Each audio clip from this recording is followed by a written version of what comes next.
Great. So I will call this regular meeting of the Planning and Zoning Commission of Thursday, November 9, 2023 to order at 7:01 p.m.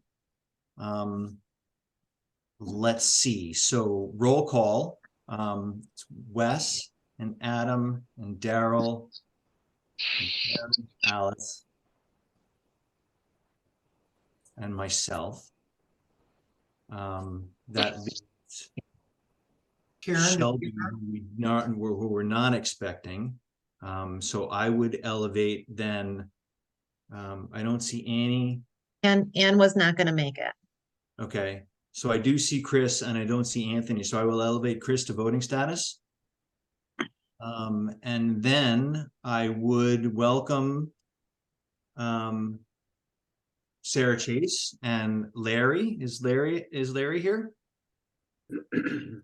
Yeah. So I don't see him. Sarah and Larry. Hey, Sarah. Are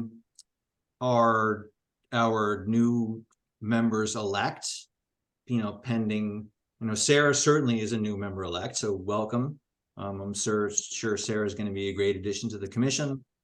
There is some question as to whether Larry will join us, but we will know that for sure before before these two new members join the commission on November 21st. The rule is the second Tuesday following the election.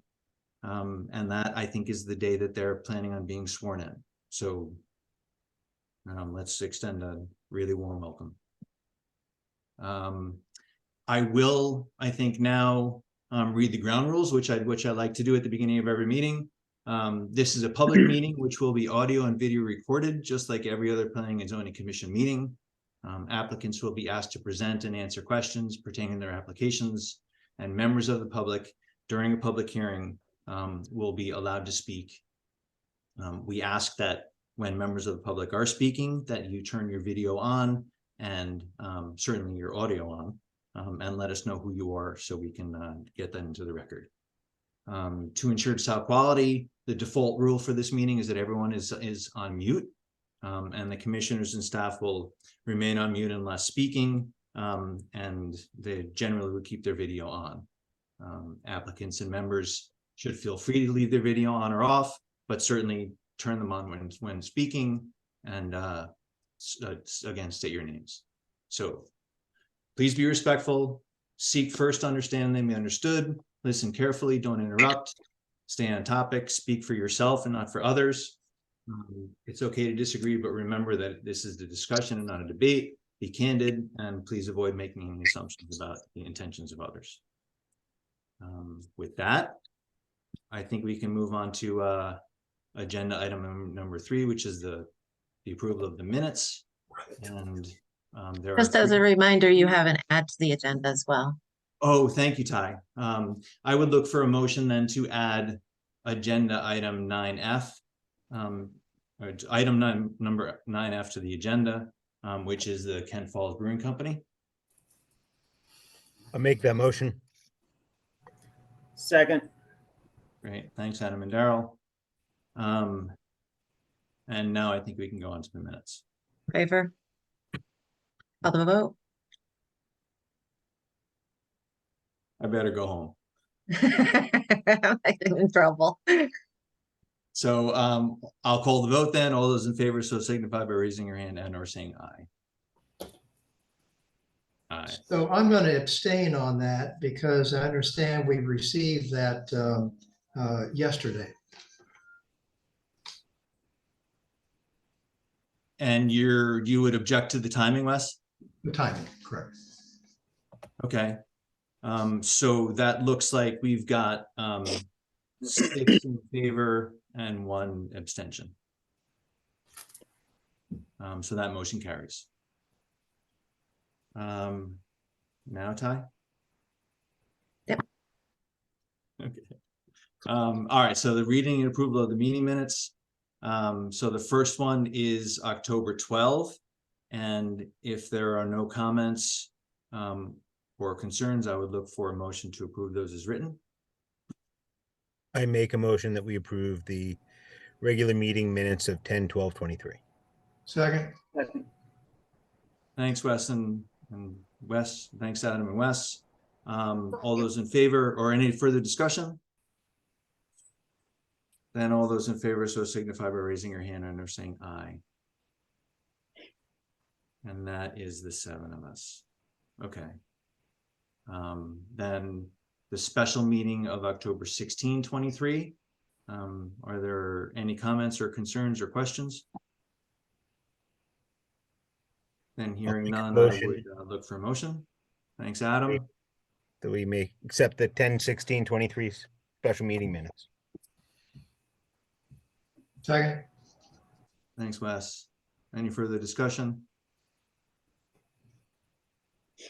Then all those in favor, so signify by raising your hand and or saying aye. And that is the 7 of us. Okay, thanks. And the last one is the special meeting of November 2nd, 2023. And if there are no comments or concerns, then I would look for that motion. I'll make a motion that we accept the 11/2/23 special meeting minutes. and I'll second. Okay, thanks you two again. Any further discussion? Then all those in favor, so signify by raising your hand or saying aye. Okay, and that's the 7 of us as well. Moving on to agenda item number 4, are there, is there anybody in the audience who has business in front of the commission that's not on the agenda tonight? So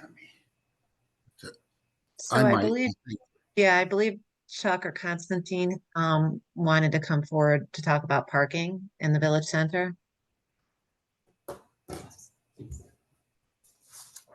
Or I can speak, or And yes, then I would invite you for your public comment.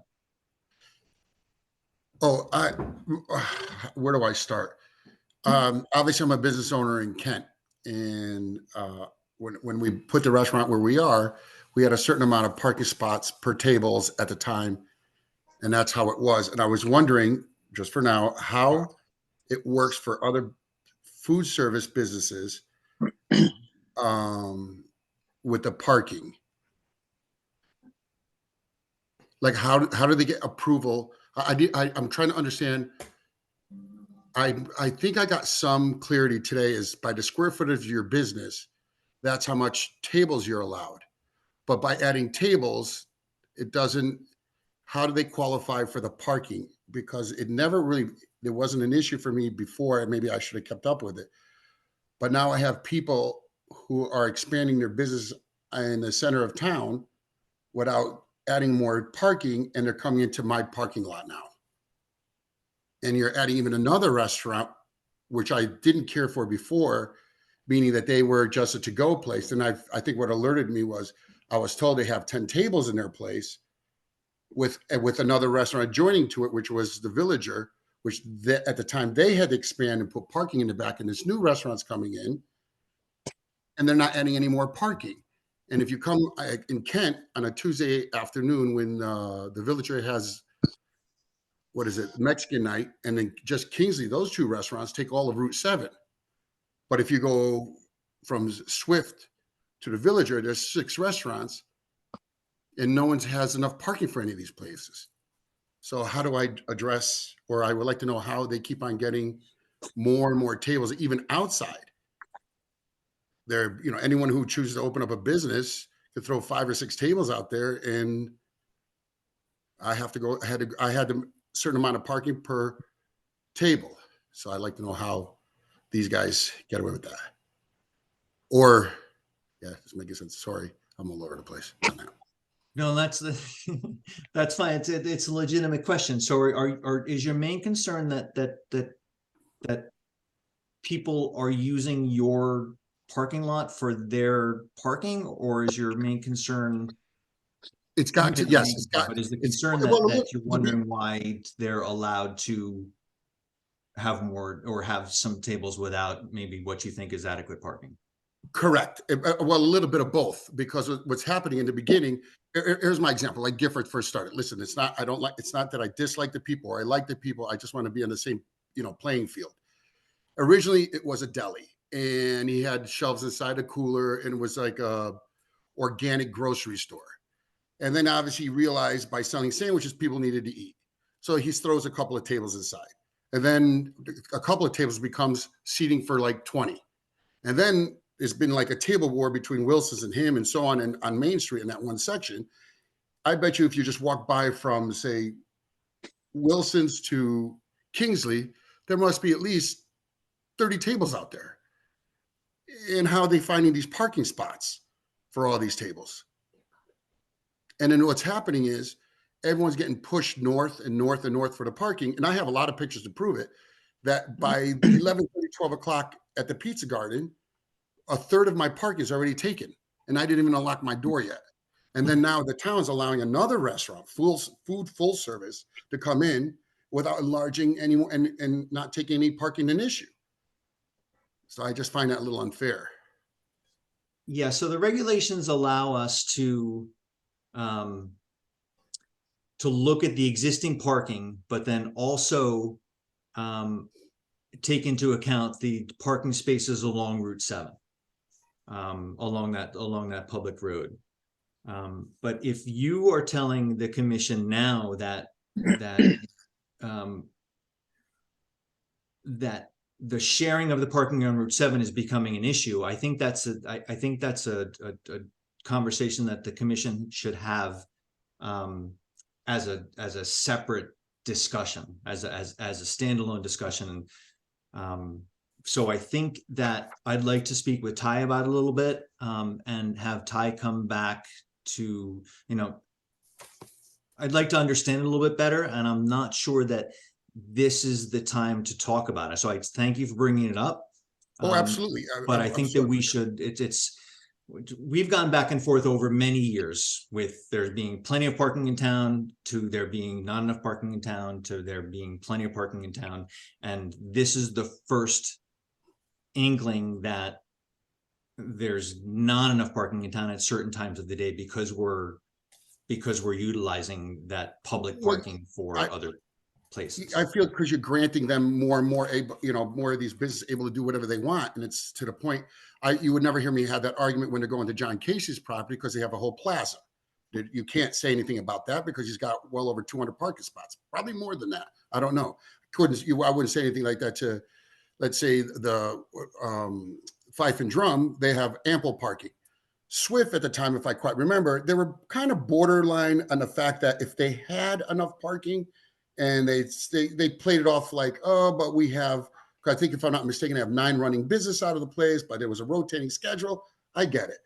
But now it's gotten a little carried away and it's starting to affect my business. And that's why, again, I don't want to bring it, like, if we can sit down and I would like to be a part of it, to create some laws or rules or however that is really cut and dry, because to my understanding, some of these things came up to motion, to voting, I'm sorry, maybe 6 months ago. But I think anyone in the downtown area, maybe it's my fault for not catching up to it, because again, I didn't care that Cozy's out front because I didn't, it was to go only. But now that I hear about the table seating and there's already not enough, I think we need to address any business coming into town, or at least food service, and have a meeting for that. That's fine. I don't want, I would rather not leave this conversation with the understanding of the public that everybody else is just doing whatever they want. There's parking regulations in town that the commission really tries hard to follow. And we're allowed some leeway in terms of shared parking and in terms of public parking being maybe not assigned, but utilized by the public.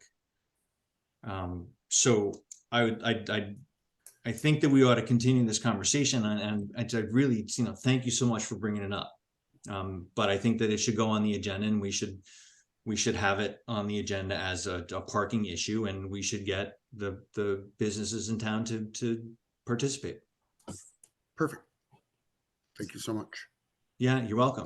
And so, how do I follow through something like that? Well, I was just about to ask Ty what she thought that the next steps should be. Should this go on the agenda as a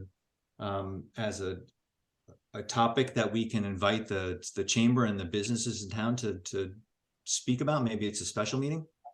Sure. I mean, I explained to Constantine today that, we had amended the parking regulations back in August, and unfortunately, nobody had come forward at that time. Absolutely nobody from the public came forward and said anything about it. So it's almost as if we have to reopen that regulation to reconsider, if it's commission's pleasure to reconsider what had been decided there, because I think it was a little bit more lenient when that was approved. Based on the concept that, people would be parking and just leaving their car, and it's kind of a village area, and you walk, you don't drive from parking lot to parking lot. And I think that, some changes were made. However, the businesses that have been approved since then met all the criteria. So nobody's getting approved without meeting the regulations. The regulations may need to be tweaked if there's a problem, and there was just no inkling that there was a problem back in August. So again, I don't know. I think the approach would be to consider rewriting the regulation.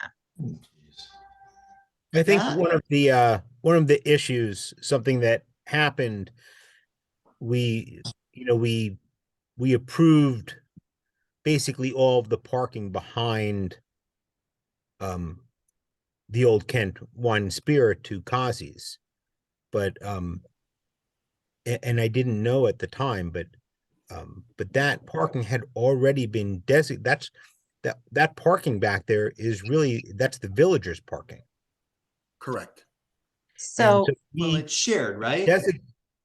No, we gave, Kazi needed a certain number of parking spots. That's what was back there. That's what we gave him. But all those parking spots had been many years ago designated to the villager. So we kind of doubled up the parking back there. I'm And not that's sure what that's the- absolutely true.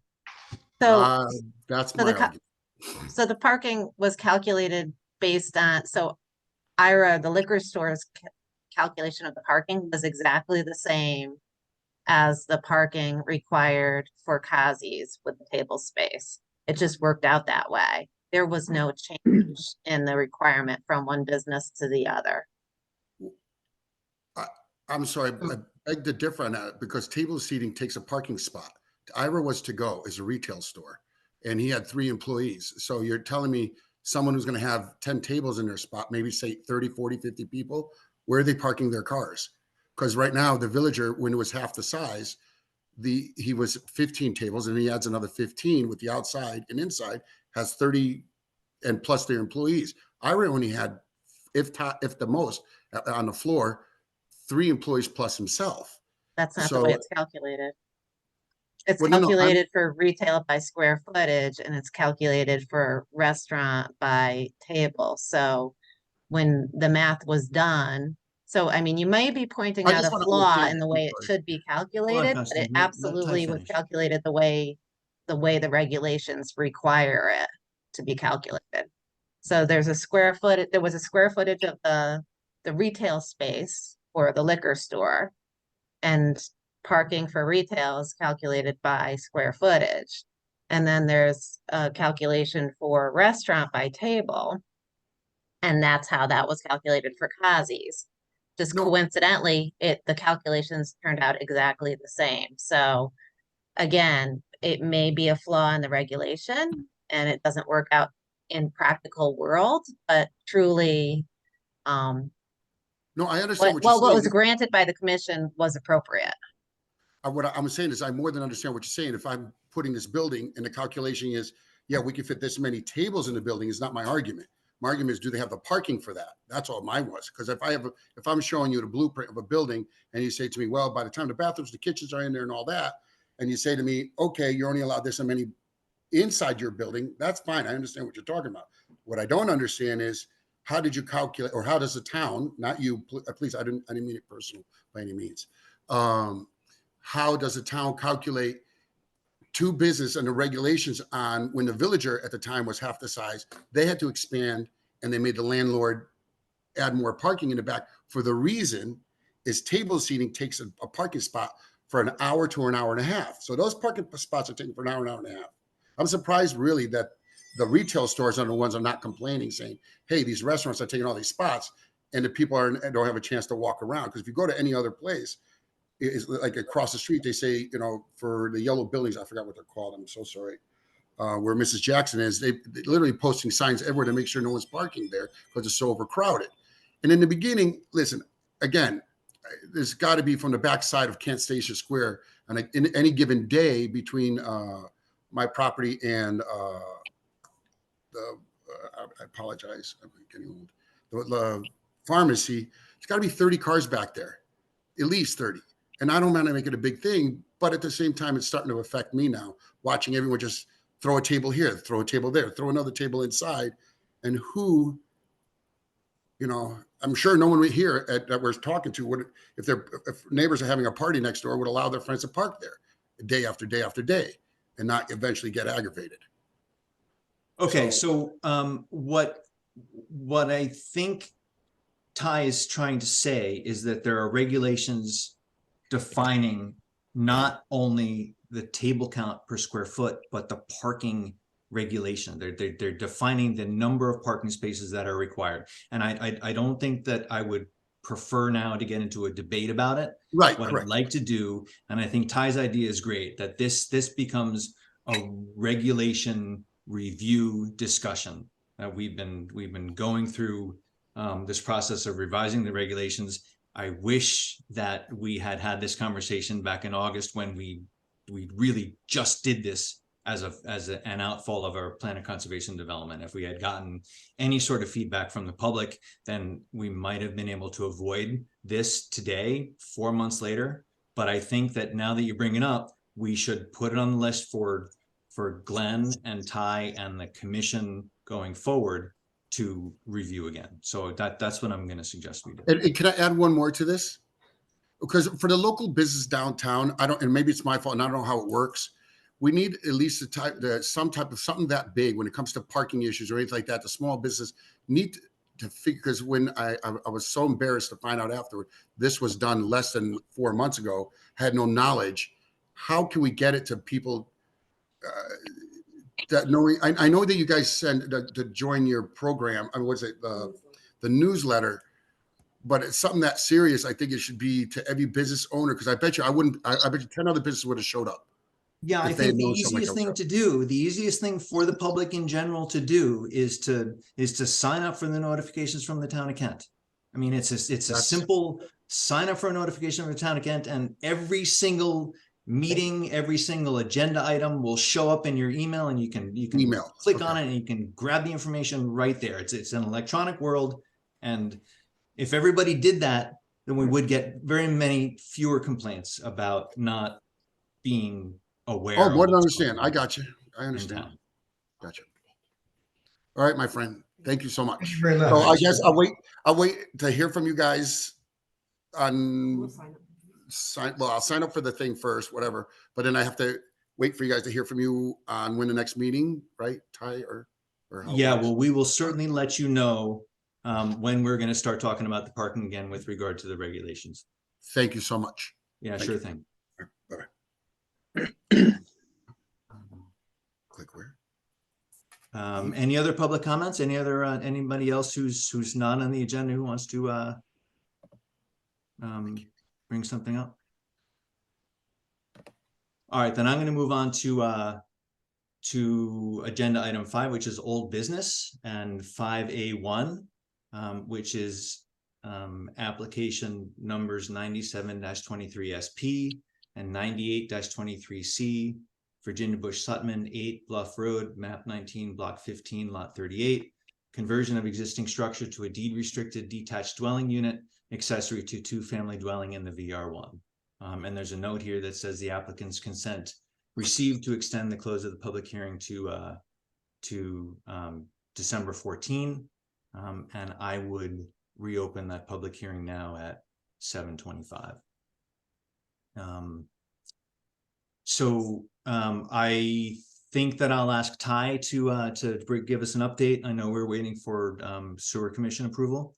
Right. So Virginia was taken out of town for a bit for a family matter, so she was not able to catch up with the sewer commission on what needed to be done. Her application is in now and expects to have it all settled by December. So she did write me a letter noting that you can extend this public hearing, the closing of the public hearing, because the timing would have been that you would have had to close it before the next meeting. But she's granting an extension and you can just table it. I think otherwise, I think you were satisfied with the application. We were just waiting for the sewer. It's one of the requirements is that the sewer commission approves. There is water and sewer there, but it was never properly, the process had never properly been gone through. So that has to be ended. That is what I remember also. I thought we purposely went through and discussed everything and Matt, you wanted to hold it open specifically for the approval from the sewer commission. Right. And we had a couple of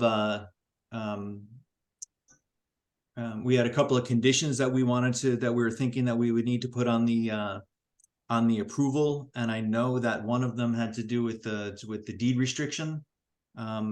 And has that been filed yet, Ty, or does that get filed after approval? Yeah, it won't be filed until you approve it. I mean, she won't deed restrict her property until she knows she's gotten what she wants. So.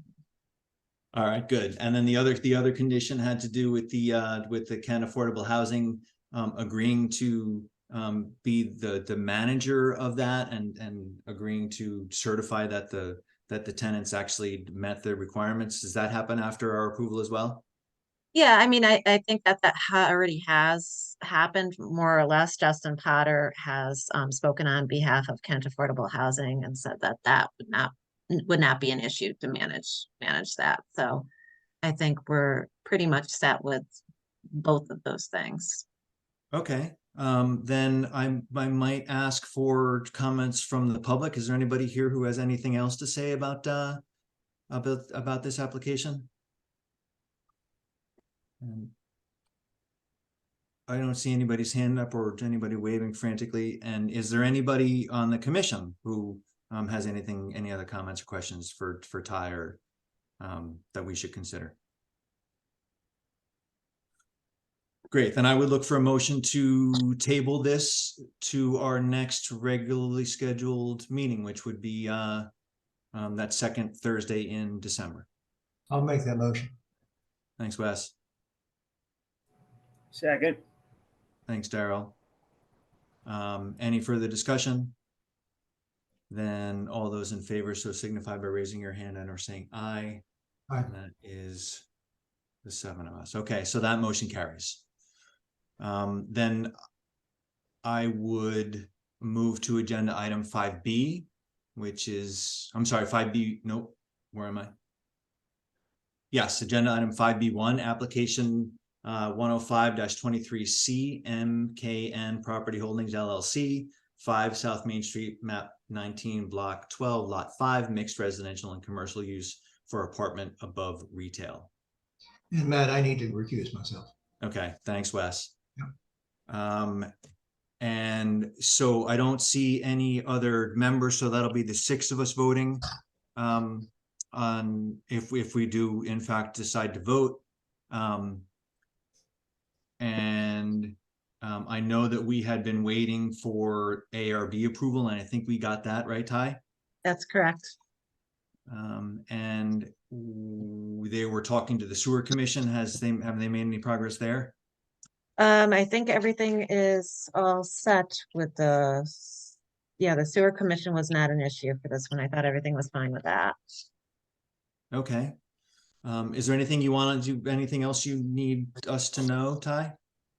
No, I feel like you were pretty satisfied with it the last time we spoke about this at the last meeting, and we were just waiting for the ARB meeting to come around. And is there any other public comment? Is there any public comment for tonight? And any comments from the balance of the commission? We should be sure that we are okay with the waivers that the applicant is requesting. And those are in the, I think those are in the application.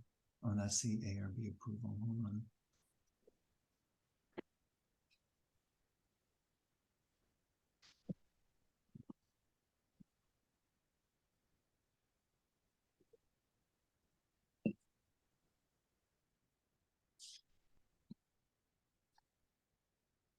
It looks like they are requesting waivers.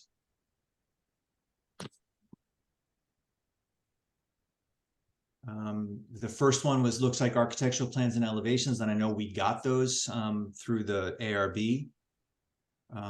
Construction notes and details, off-site information, including location of buildings, parking areas, and curbs. We know this site pretty well. Number 13, which is the construction of more than 25 dwellings. So the waivers seem reasonable to me. Does the commission have any issue with approving those waivers once we close the public hearing?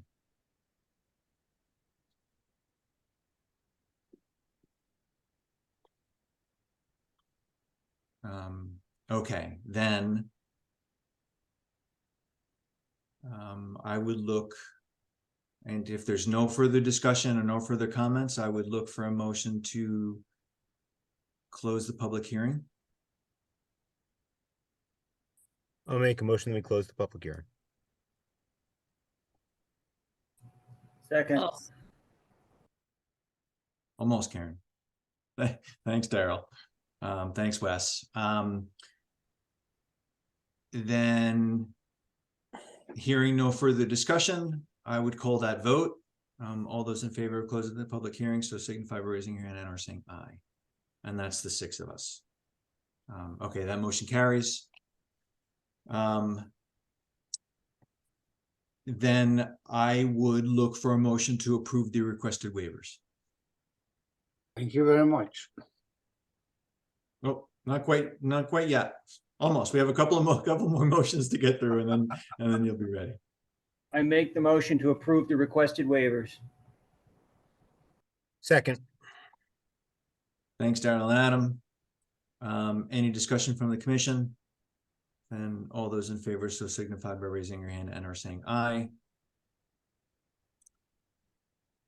You're in, Alice? Awesome. Okay, that's all 6 of us. And then the last thing is approval of the application itself. And if there's no further comments or questions or concerns or discussion points from the commission, I would look for that motion. I'll make a motion that we accept application 105-23C MKN Property Holdings LLC, 5 South Main Street, map 19, block 12, lot 5, mixed residential and commercial use for apartment above retail. Second. Thanks, Adam. Thanks, Daryl. Any further discussion? Then all those in favor so signify by raising your hand and or saying aye. And that is the 6 of us as well. Okay, and that motion carries. Ty, what's the next steps for the applicant? We're gonna get that in the paper, notice 15 days from then, they can move forward with their building permits. Excellent. Okay. Thank you very much. Thank you. I'm gonna move on to, let's see, this is new business, agenda item 6A. And this is a public hearing, so I'm gonna open up that that legal notice and read the legal notice into record. I'm going to have to recuse myself, Matt. All right, thanks, Daryl. And we're welcoming Wes back, so we still have 6. I'm sorry to say I'm going to have to recuse myself also. Okay, that at least makes it an odd number for voting. Thanks, Chris. Yep. And just so we all know, I mean, we all know, but recusing is video off and mute button, and no comments during the public hearing or during the deliberation. So I will open this public hearing at 7:36 and read the notice into the record. The Town of Kent Planning and Zoning Commission shall hold a public hearing via Zoom meeting on Thursday, November 9, 23, beginning at 7 p.m. to discuss and possibly act on applications 110-23 SP and 111-23C, Carolyn Milstein, 80 Treasure Hill Road, map 11, block 34, lot 37, expansion of accessory building located in area between principal building and public street, less than 100 feet from the front line. Any corresponding documentation will be attached to the agenda, which can be found on the town's website. At this hearing, persons may participate and be heard. Zoom meeting number can be located on the official agenda that will be filed on the Town of Kent's website a minimum of 48 hours prior to the official Zoom meeting. And that's by me, Matthew Winter, Chairman, both on Republican American 1027 and 11/3/2023. With that out of the way, I would ask Ty to walk us through her staff report. Sure. So this application is for an existing accessory structure pool house to go from 320 square feet to 720. They're going to take down the existing one and replace it with a 720 square foot pool house. The reason it's before you is that it's within 100 feet of the front line. I don't know about you guys, but I got myself stuck in this like mind space of a pre-existing non-conforming structure and the fact that it was being replaced. So I reached out to Mike Ziska just to make sure I was understanding it all properly. And he did explain that, you know, it's by special permit that it would get there, even though it was pre-existing. So the fact that it would be expanding would have to come back to the Planning and Zoning Commission for approval for its expansion and replacement. So in going through, you know, all the criteria, it seems to meet most of it. The only other thing that I kind of pointed out as, you know, questions or comments or concerns is the fact that I believe there's another accessory dwelling unit or guest house on the property. So this cannot be a second one. So what would be the difference between this and an accessory dwelling unit would be the fact that there would be habitable space. So the proposal is not to have any habitable space, but I just, you know, wanted, you know, you to be aware of, you know, that would be what the criteria is. I mean, the original pool house had a kitchen and a bathroom. I understand that what's being proposed here is just a bathroom, no kitchen. And that's pretty much it. Great. Thanks, Ty. I did get wrapped around that axle a little bit too myself as I was looking through the application and glad that Mike admitted that it was unusual circumstance and it's an unusual regulation. So, you know, it's a tricky one. Okay, so with that done, I would ask the applicant if they have anything that they would like to point out or present to us as part of the application. Well, essentially, we have a pool house that's been here for quite some time. It was here before we purchased the property, and we have a significant amount of rot on the north and south sides. When we initially went to paint it, and then we realized two of the three solid walls would need to be replaced. One wall is largely folding glass doors, which we plan to reuse. And so we want to expand the space for furniture in the interior, just the lounge space. And for the record, can we assume that you are Carolyn Milstein? Oh, sorry. Yes, I am. Sorry. Yeah. And you're sitting with Jim Milstein. Yes. Okay. Stein. Okay. Sorry about that. And are there any questions or comments from the members of the commission for the applicant or for Ty? So Ty, what you were saying was that you couldn't have two detached accessory units, but you Yeah. could have a guest house and a detached, no. Nope. So you can have, this is like an accessory structure. A pool house is like considered an accessory structure. Right, A guest house or an accessory dwelling unit right, are different, and you can't have two of those. You can't have, one of each or anything like that. Two additional habitable structures on a property in addition to your principal structure is not permitted unless it's an affordable housing situation, that we just went through that regulation with. So I just, wanted to point out that this is not intended to be habitable. right. We have a little, so we have a sort of guest room mini apartment attached to our garage. So that would be our Yeah. primary accessory Dwelling unit. dwelling Right. unit. This is just a pool house, right? It's just So if sits if by you- the pool. you all have seen this photograph, I believe.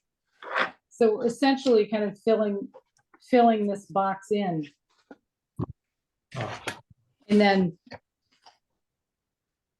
so that's sort of the square footage that was kind of driving the mathematics here. So that makes sense, right, Wes? That's a reasonable response of the accessory dwelling unit, whether it's a unit or a guest house. Right. Versus an accessory structure. Right. So that was one thing that Carolyn, I was curious about, is where that extra square footage comes from. But it's essentially the same footprint, but you're closing in that open area. Well, no, if you could, this is what, from an aesthetic standpoint, Sure. we're essentially creating this shape. Mhm. But given the location of the pre-existing location of the pool, we're sliding it back 8 feet and just having an overhanging roof, a shade roof for 8 feet. So essentially it will end up, the overhanging roof will be in this location, but this roof line will be back here, moving back 8 feet. The enclosure is getting larger, Matt. Yeah, there is an Yeah. increase in the square footage under the roof, for sure. They still have the open air part of the shed roof. That's not changing. Right. It's just gonna be more of, if you look at I think you have the drawings in your packet, but it's gonna be, not part of that original roof line. It'll be a separate shed roof. So if this kind of just a shade overhang.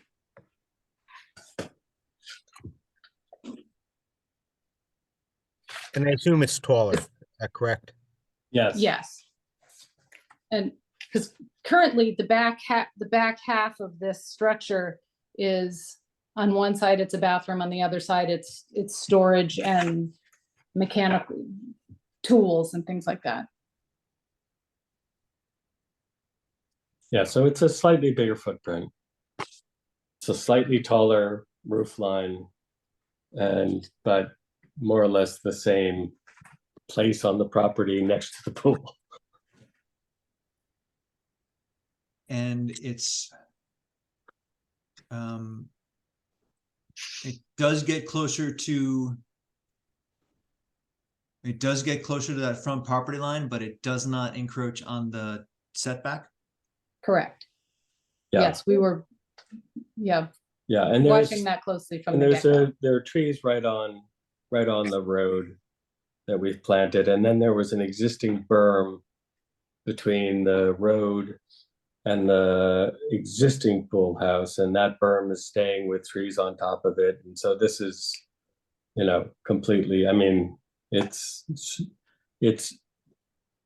when the trees have leaves on them during the summer, you wouldn't know it's there. Yeah, from the satellite images, it looks very well screened. Yeah. Anything else from the members of the commission? Are there any comments from members of the public?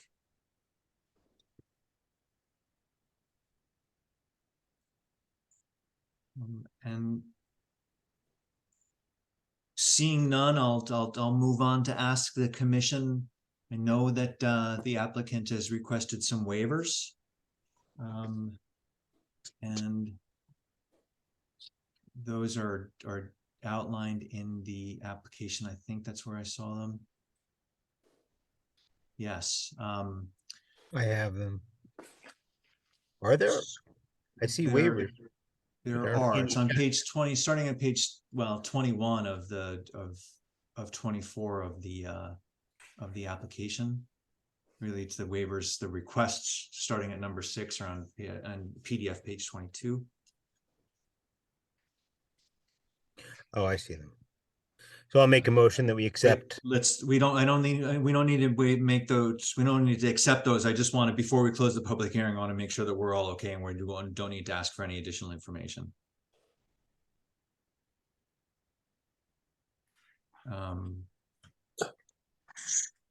So if the commission is okay with the requested waivers, at least in principle, and there are no comments from the public, which I give another couple of seconds to see, doesn't look like anybody has anything that they'd like to say out loud anyway, then I think I would look for a motion to close the public hearing. I make a motion to close the public hearing. Second that. Thanks, Adam. Thanks, Wes. Then if there's no further discussion from the commission, I'll call that vote. And all those in favor so signify by raising your hand and/or saying aye. And that is the 5 of us. Okay, that motion carries. Thank you all. Thank you. Thank you. So wait, you're not done yet. So, Oh, That easy. all right, thank you so far. yeah. So the next thing is to approve or at least have a motion discussing the waivers. I'll make a motion that we accept the waivers 6, 7, 8, 9, 10, 11, 12, 13. Second. Thanks, Wes, and thanks, Adam. And any further discussion? Then all those in favor so signify by raising your hand and or saying aye. And that is the 5 of us as well. So that motion carries. And the last thing then that we need to do is review the application as a whole on its merits. And if there's no further discussion or comments from the commission, I would look for a motion regarding the application. I'll make a motion that we accept application 110-23 SP and 111-23C Caroline Milstein, 80 Treasure Hill Road, map 11, block 34, lot 37, expansion of accessory building located in area between principal building and public street, less than 100 feet from the property line, front property line. Second. Great. Thanks, Adam. Thanks, Wes. Any further discussion from the commission? Then all those in favor so signify by raising your hand and or saying aye. And that's the 5 of us as well. All right. Thanks, everybody. And Ty, same deal. You'll notice in 15 days and then the applicant can go on their merry way. That's right. Okay. Thank you Thank all. you very Thank you very much. much. All right. Have a nice evening. Okay, you Thanks. too. All right, moving on to application 6A2. And this is a public hearing as well, so I will go right to that, to the public notice and read that aloud. The Town of Kent Planning and Zoning Commission shall hold a public hearing via Zoom meeting on Thursday, November 9, 2023, beginning at 7 p.m. to discuss and possibly act on applications 112-23 SP and 116-23 C, Ellen and Charles Kogut, and forgive me if I've pronounced that incorrectly, 25 Bulls Bridge Road, map 6, plot 38, lot 4, expansion of accessory building into a guest house located in the front yard between principal building and street. Any corresponding documentation will be attached to the agenda, which can be found on the town's website. At this hearing, persons may participate and be heard. The Zoom meeting number can be located on the official agenda that will be filed on the Town of Kent's website a minimum of 48 hours prior to the official Zoom meeting. And that's by me, Matthew Winter, Chairman, in the Republican American 1027 and 11/3/2023. And I will open that public hearing at 7:51 and ask Ty again to start us off with her staff report. Sure. So this is an accessory structure that was utilized as a playhouse slash garage. 1,500 square. So it was existing 1,451 square feet, and they're adding on 1,500 square feet, 2 floors, 2 bedrooms to change this into a guest house. They don't want it to be an accessory dwelling unit. They want a guest house. I think there's health department issues with it being an accessory dwelling unit. So they're asking for a guest house. The reason it's before you is because a guest house shall not be located in the front yard between the principal building and the street unless, you know, the commission approves by special permit. So there's the only issues that jumped out at me. I mean, it does seem to meet most of the requirements. The screening seems to be sufficient as is, but that is one of the things that you are supposed to take a look at and make sure that that's enough. And then the other thing is in the plans, it does show a wet bar. You know, it's very specific with regards to the difference between a the regulations are specific with the regards to the difference between a guest house and an accessory dwelling unit. And the kitchen facilities, it says, is the difference between the two. So this being an application for a guest house should not have any kitchen facilities. The plans do show a wet bar, so that's up to you guys to determine whether you consider a wet bar kitchen facilities. Thanks, Ty. And I will welcome Chris and Daryl back as voting members. So we're back at 7. I thought that kitchen facilities was very specifically cooking. So there's cooking or there isn't, and if there's cooking, then there can't be. If it's just going to be an accessory, you know, if it's just going to be a guest house. The regulations don't specifically define it that way, so that's why I toss it back to you guys to interpret your regulations. Does anybody have any specific thoughts regarding kitchen facilities, whether a kitchen includes a sink or whether a kitchen includes a cooktop or whether a kitchen includes a microwave? You know, for all these years, we always, I don't know what changed when we rewrote the regulations. It always had to do with cooking. So, I mean, I could comment that the health department considers it as you do. I mean, every time we've So considered, maybe you were always basing your decisions on the health code. Because Kathy said, a wet bar would not be considered kitchen facilities to her. in all these years, every time we've considered these, the big difference that we always made a stipulation about was cooking. You know, of course, a guest house is going to have a bathroom, therefore it's going to have water. It might have a bar sink, but it has always, in 17 years, it's always been cooking. And I'm surprised that we don't have that. It's not like that in our regulations, or if something changed, but it always had to do with cooking as far as I can remember.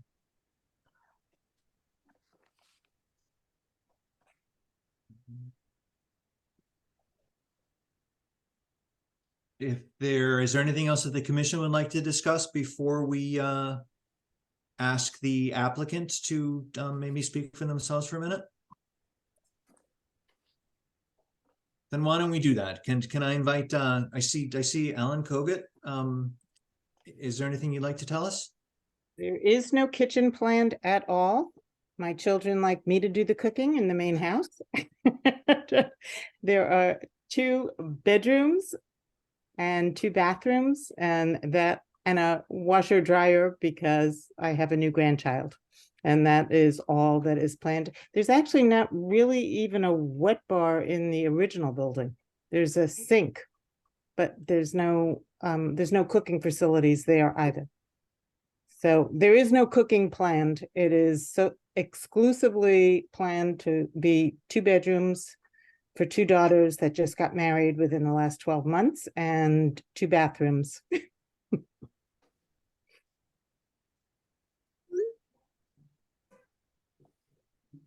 Then, thank you for that. Is there anybody from the public who would like to make a comment regarding the application? And if you want to speak, certainly turn your video on and wave or put your virtual hand up. I don't see anybody.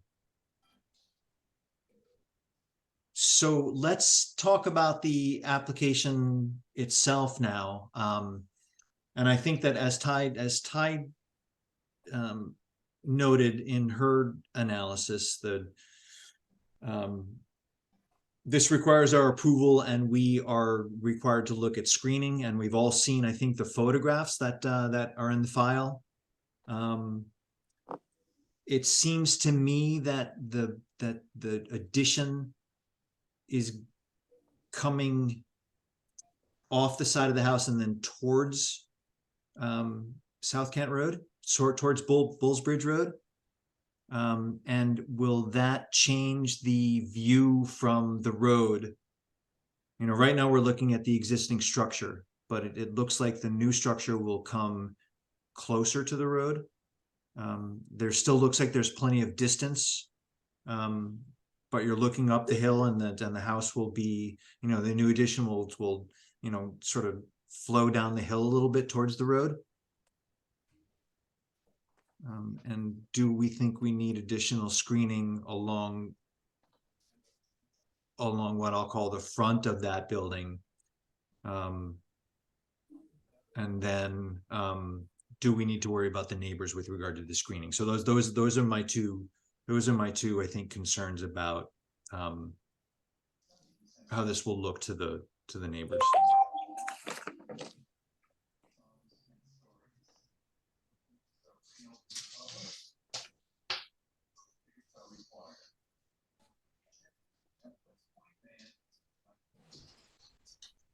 All right, I've got no bites, so I'm going to interpret that the commission doesn't feel that that's a concern on this particular property.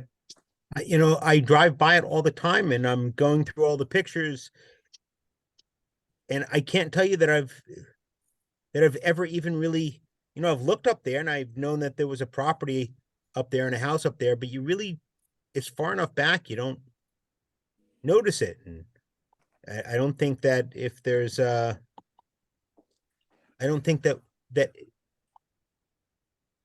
anybody's really going to see the difference, I guess is what I'm trying to say. And Thank you. I agree with that because it's pretty far set back from the road. So there's no dimension on it, but it looks to me like it's 400 or 500 feet anyway. And the frontage on Bullsbridge Road is quite minimal to begin with. and it's raised up, it goes up. You have to drive up to the house. Is this why we were given the photographs? Because it doesn't really show anything. I mean, is that the purpose of the photos? Yeah, Anybody? I think it's for screening purposes to show that, yes, that's the purpose, to show that you don't see much from the street. But from looking at this, we don't know exactly where the new structure would be. But it looks like it was taken recently, so you can't see the house either. Am I right? So Yeah, what- you can see the house tucked all the way back in there on, I'm gonna get there, Karen, just give me a second. am I'm trying to go through this and I didn't remember seeing it before, but I don't, there's not a plan view that shows the main house and what they're doing here. Why isn't there any kind of a plan view so we can see how it relates to the road? And I th- There is one. Yeah. Let me find it again real quick. Yeah, and they're right, it's, Well, it's Chris the and Karen site. are right. I mean, the Can site, someone put that up? Can one of you guys put that up so we can see? Because I couldn't print that out. It got I think crazy. it's the one just Oh, I see that. before on the list. There's 682 staff report. The one just before that, 682 25 Bullsbridge Road. Site It's plan. it's a one full sized showing the whole property, the property lines, everything, how that equates. I found it. Yeah, and that's I guess where I started, right? So it shows this. Oh, that's not the right one. It shows the addition coming down closer to the road. And I think Wes is right too, that that it's still quite a distance away from the road. And if you look at the photos, you can see on 7 of 8 on the PDF, you can just see the building up through the trees there. And if you look for it, you can see on PDF 3 of 8, you can just see the building up there. So we just should be cognizant of the fact that the new addition is going to come closer to the road by, if that's 46 feet, it's going to come closer to the building closer to the road by 30 feet. Yeah. I don't think that no, one end of it coming closer to the road by 30 feet can right. make really much of a difference. But as a percentage of the distance from the road, it's a very small percentage. It may come forward, but it's de minimis. And Does anybody I think I agree with that, Wes. does anybody know the actual distance from the new proposed addition to the road? Oh, Well, it doesn't give it, but you can kind of tell by scale. I don't have a scale copy of the site plan, but it looks to me like it's 400 or 500 feet anyway. so if that's 15, let's just call it 15. But I know when I drive by what I can see and what I can't see, or what the guest house is before the main house, but I've never even, you barely can see the guest house. And so I have a hard time believing that if part of the guest house is 30 feet closer, that's going to make any difference. Yeah, I don't think it'll make a difference on the screening at all whatsoever. I'm wondering if you'll be able to see this more from like South Kent School portion than you would from the road.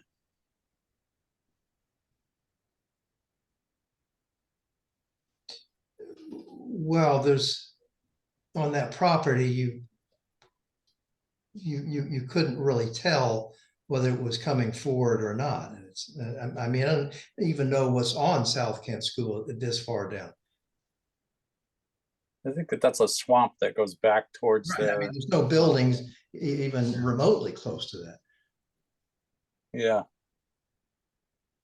That's No, right. they don't have any buildings on that side of the road. They have buildings on the opposite side of the road, but that's their playing fields. Right. I think it's a swamp between the house and the playing fields. Yeah, I really, Matt, I don't think that you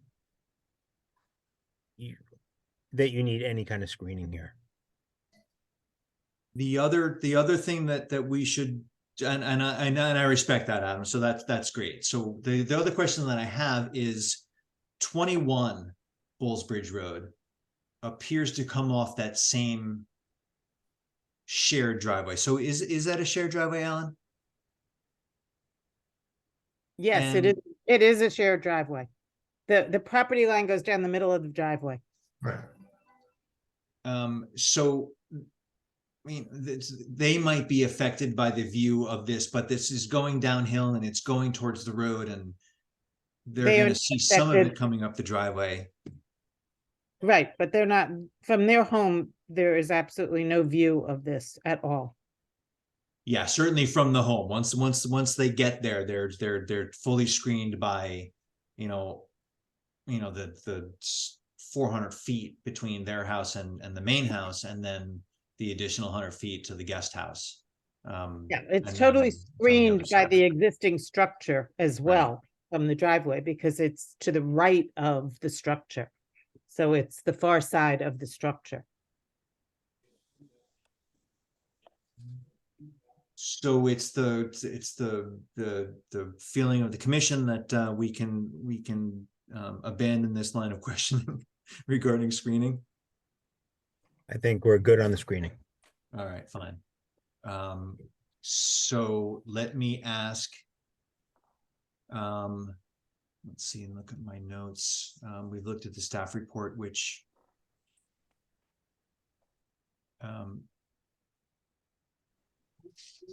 the staff report seems to indicate that this satisfies our regulations. I tend to agree. I just wanted to make sure we explored the screening. And are there any other comments from the commission? I'm sorry, from the public? And is the commission comfortable with the waivers that have been requested? Just so that we ask all of the questions and look for the information to be provided before we close the public hearing? I am. It's okay by me. Then hearing no further discussion from the commission and hearing no comments from the public. Still seeing none, then I would look for a motion to close the public hearing. Move I that- make that. Go ahead. Second. All right, thanks, Wes and Adam. And any further discussion? Then all those in favor so signify by raising your hand and or saying aye. And that is all 7 of us. Okay, Thank so you, that's the first everybody. step. And second step is a motion to accept the waivers. I make a motion that we accept waivers, the requested waivers 6, 8, 10, 11, 12, and 13. Second. Thanks, Adam and Wes. And any discussion, any comments from the commission? Then I'll call that vote. All those in favor so signify by raising your hand and or saying aye. And that is all 7 of us. Thanks, Alice. And that motion carries. And then the last thing for us is a motion on the application itself. I'll make a motion that where is it? That we accept applications 112-23 SP and 116-23C, Ellen and Charles Kogut, 25 Bullsbridge Road, map 6, block 38, lot 4, expansion of accessory building into a guest house located in front yard between principal building and street. Second. Okay, thanks, you two. Any further discussion from the commission? Then I'll call Yes, that. can vote. I just ask real quick? Absolutely. Chris. Ty pointed out the regulation that applies: a detached accessory unit or guest house shall not be located in the front yard between the principal building and the street unless approved by the commission by special permit. Are we giving them a special permit at this point, or do they have to apply for such? No, this is No, special. that's what we're doing. Yeah, that's the application is for special permit. So, and that's why we had the public hearing. So it's that one piece that made us make all these motions. Is that clear, Chris? Any other questions? Okay, great. Then I'll call the vote now. All those in favor, so signify by raising your hand and or saying aye. And that is the 7 of us. Okay, that motion carries. And again, Ms. Kogut, 15 days, talk to Ty, and then you guys can go on your merry way. Thank you so very much.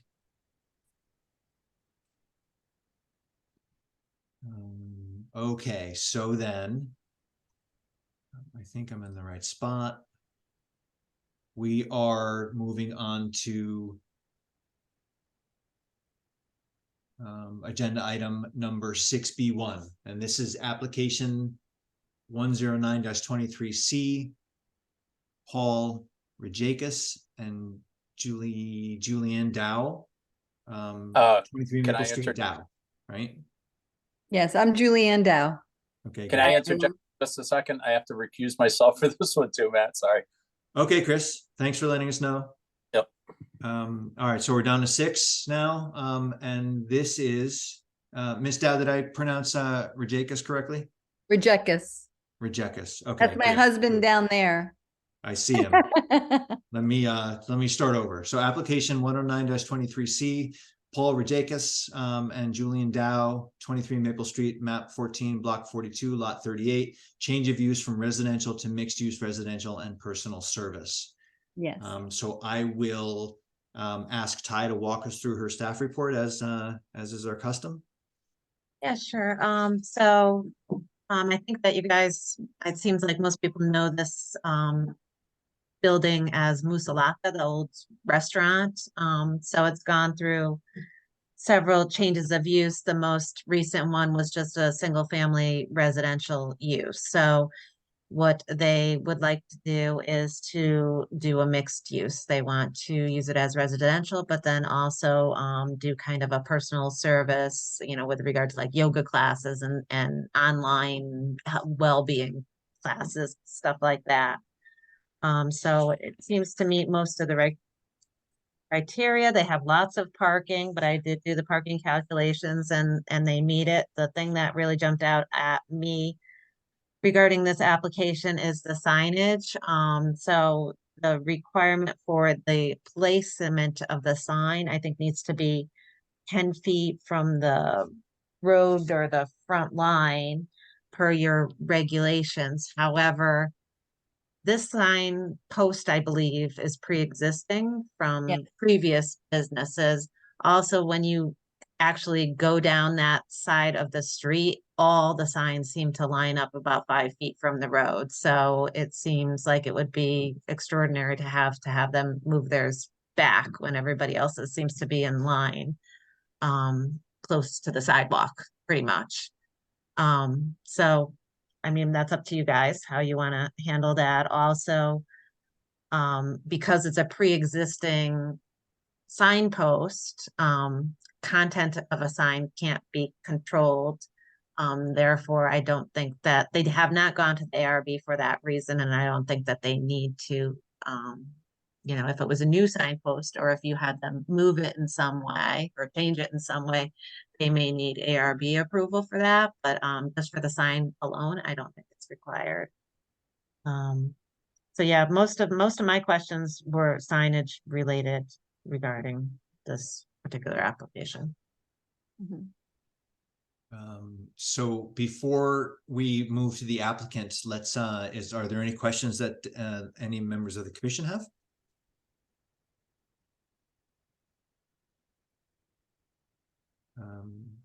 Then why don't I ask Julian and Paul to let us know if they'd like to say anything else or say anything. I'm just in my conversations with Ty, we're talking about what I offer and what I'm offering here in Kent, and a lot of it are online classes. And that an occasional person might come by for some coaching and that sort of thing. And then I do work with animals, but that's all in other people's barns and locations. So it's a holistic health offering that I'm for Kent.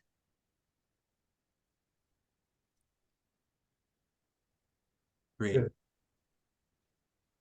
So it seems to me that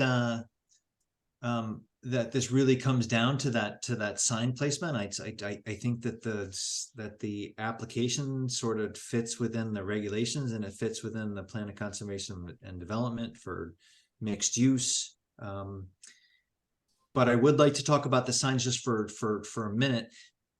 Ty, what are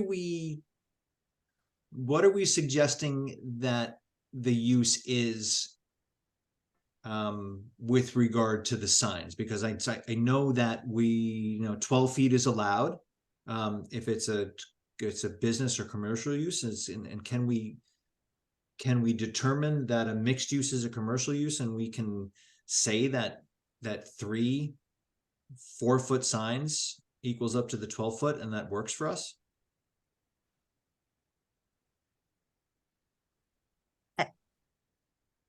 Yeah, I could see that. Sold. Yeah. Yeah, I mean, it's just up to your interpretation. I mean, being that it's pre-existing, the location of the sign, I think that's the thing that I was more stuck on than the signs themselves. I don't know. Fine. Yeah, and I found, I found myself coming at it from a different perspective. Just that signpost has been there, and it's pre-existing, even if it's determined to be non-conforming. It's, and in light of the fact that it's in the same location as most of the others along the street, and I think the ARB would say that it's consistent with the neighboring properties, right? Which is one of the things that they have to look at. Yep. Then for me, it becomes the square footage of the sign itself. And if they're talking about 3 signs that are roughly 2 by 2, I was a little reluctant in the beginning, or I don't want to say skeptical, but I was wondering whether the 3 signs met the regulations. But if we're really considering this as a business sign, freestanding, they're allowed 12 square feet, and we always say 12 square feet in aggregate, right? So that's how I would interpret the sign discussion, and would look for confirmation or debate from the balance of the commission. No debate here. Okay, then that's great. Based on my review of the regulations, and based on Ty's staff report, I think that's the sticky point of the application, and I think that it fits. I think it works. There are some waivers that have been requested by the applicants, and I think because this isn't a public hearing, we don't have to close it. We can address those now.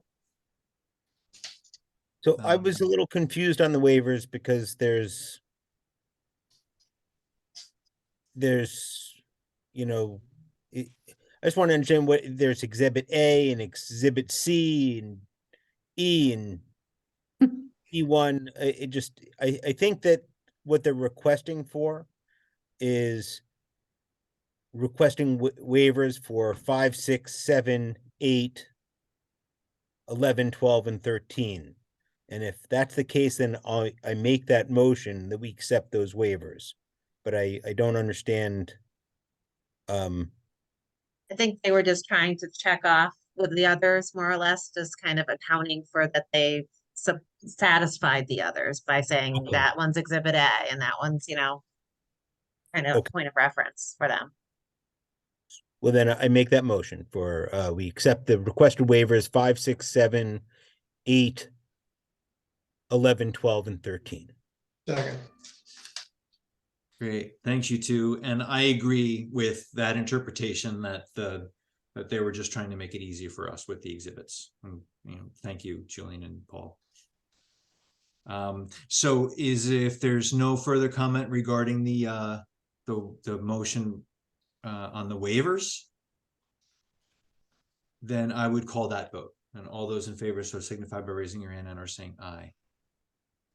And that is the 7 of us. Okay. No, I'm sorry. That's the 6 of us. Chris is not here. Okay. So that motion carries. And then I think we're at a point where we can look for a motion on the application itself, if the commission is there with me. Then I would look for Anyone that else motion. want to do it? You're gonna have to do it next month. Somebody Okay. other than Adam and I are gonna have to I make a motion that we accept application 109-23C, Paul Rejecus. and Julianne Dow, 23 Maple Street, map 14, block 42, lot 38. Change of use from residential to mixed use residential and personal service. Thank you. I'll second that. Thanks, Wes. Thanks, Adam. Any further discussion? Then all those in favor, so signify by raising your hand and or saying aye. And that is the 6 of us, and that motion carries. Julian and Paul, good luck. Thank you. Thank you very much. All right, take care. All right, so then let's go to 6B2, which is the approval of the 2024 already regular meeting schedule, and none of us a day older, but we're talking about 2024. And I would, if everybody's had a chance to look at those dates, I mean, they are all on the second Thursday. So I make a motion to approve the 2024 regular meeting schedule. I'll Second. second that. Awesome. I'm giving that one to Karen, Daryl. All right, thanks, Wes and Karen. Any further discussion? And all those in favor, so signify by raising your hand and or saying aye. And that motion carries. That's the 7 of us. And I'm sorry, Chris is back with us for that vote. And then application, and John, thanks again for waiting until the very end. You must have nothing else to do on Thursdays. I've been meditating. Anyway, this is agenda item 6B3, application number 118-23C, Kent Green LLC, 14 Kent Green Boulevard, map 19, block 42, lot 8, additional unit change of use to bakery retail. And I'm relatively certain this is Which building is this? This is 12 dash, well, excuse me, it's 10, 12, and 14 Kent Green Boulevard. It's the red building directly across the street from Union Savings Bank. Okay, okay. It had been, up until a couple of years ago, it had been used almost exclusively as a restaurant building. And about a year or so ago, I decided to reconfigure the space and make it not so much of a restaurant building anymore. In fact, only about 400 square feet of the 3,200 square foot building has any vestige of having been a restaurant. There's a commercial kitchen, and that's what we're here to talk about, or why I'm here anyway. And the building has traditionally been 3 discrete units, 10, 12, and 14 Kent Green Boulevard. But in this last renovation of the interior, I demised off the kitchen and leased out the other 3 spaces for commercial use. Now, that caused a little bit of a wrinkle because, as I said, traditionally the building had only been 3 units. And this division, if it's recognized, would be a 4th unit. So I don't think there's any conflict that I know of in adding another unit to the building. We change the shape and the size of units all the time here. But this is the first time that I've been involved with adding another unit to the building, not changing the envelope, not changing anything, but you know, the division of the existing space. And we have someone who is interested in operating out of the commercial kitchen. It would be primarily for internet sales. It would be a baking enterprise. There would be very limited personal contact. There are no tables and chairs, no coffee service, none of that. It's, you know, basically would be delivery, local delivery, or delivery through UPS, through internet sales, or an occasional handoff out the door for an exchange of consideration. So it's a little bit different model than we've normally had, but anyway, those are the facts that I have. So John, where is the door? It's on the side of the building. If you Side. Yeah. It's the old kitchen door from. Okay. It's always been the kitchen. Okay. So it's on the side door. It faces Ace Hardware. Correct. Yeah. Okay. So there's a since- sidewalk and there's a complete access to it. There's complete access. I wouldn't go so far as to say that there are a lot of sidewalks in the north part of Kent Green. Okay. To be fair. Yeah. So since Chuck brought this up tonight, how does the parking work in with this, John? Well, we have, I think we have a little over 400 parking spaces in Kent Green. And there are 4 parking spaces right outside the door. So in effect, we'll have no table service, no coffee service, none of that. This is just going to be selling bakery products, certain amount locally, but I think the main intent is to be oriented more towards social media sales, internet sales, that sort of thing. So it's not going to be a traditional coffee shop and bakery. It is a bakery. You did bring up the fact that that there would be trucks though. So are we talking truckloads? The parking places need to be larger for trucks that are going to be moving in and out of there? Well, we have trucks, I mean, semis coming in every day for delivery here all day long, for the grocery store, for Ace Hardware, for Shanghai, for Kazi's. You know, it's a fact of life here at the Green. Yep. In terms of parking, you know, we've always seemed to manage. We do have a fair amount of open space, and I don't think out of 380 square feet that we're going to be producing voluminous truck pickup and delivery of product. John, you said that traditionally that was it was a three tenant space, right? Yes. And now you've got it cordoned off to 3 tenant spaces plus this kitchen, or is it 2 tenant spaces? Okay, Correct. so it's 3 plus the 1. Right.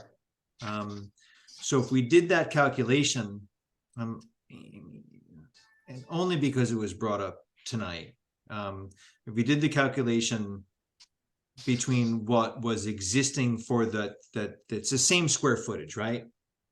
And it was a restaurant, but different which required a uses now. We certain- have what I think my office is here, and the Kent Kitchen Works has a small space in the building, and a photographer has a small space in the building. So they're all uses that I think require lower density parking by your regulations than food service. So we only have, instead of 3,280 square feet allocated to food service and those requirements, we have 386 square feet allocated to food service. So no matter how you slice it, I think, and we have no tables and no seating inside. As I say, it's strictly a bakery for off-site sales. I can't imagine that we wouldn't be able to accommodate the parking with 400 parking spaces in the plaza. I certainly agree with that. Ty, is if we did a calculation of the parking based on the use, including the use that John is requesting now, are we talking about a similar Yeah, so parking requirement? so it's 4 spaces per 1,000 square feet for retail or personal service. I think office is similar to that as well. Mm-hmm.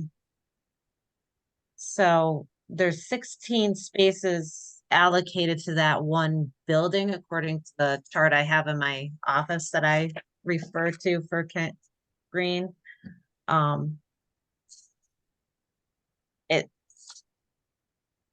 It seems to meet the requirements. Fine. So the only thing that I'm getting stuck on, to be honest with you, is that every time John says the square feet, so these buildings are broken up really weird and it's very hard to understand. So in one place it Thank says you. 10-14 Kent Green Boulevard, and then I also have 12-14 Kent Green Boulevard. So when looking at the assessor's card for 12-14, I have 2,056 square feet. John keeps talking about 3,000. You keep mentioning a different number, so it must be 4 additional units that are not being picked up by the assessor. Well, I think I can explain that. You need it. Sometimes 12 and 14 operate as one business. And just like Shanghai, it's 1 and 3 Landmark Lane. But it's not always that way. Sometimes there are, as is currently the case at the red building that we're talking about here, there is 10, which is 875 square feet. There is 12, which is, I think, 1,100 square feet.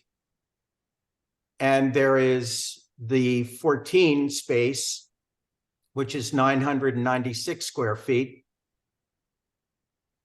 So, and then there is 411 usable square feet in the residual kitchen space. If you measure it off the space plan according to BOMA standards, it's 411. In terms of usable square footage,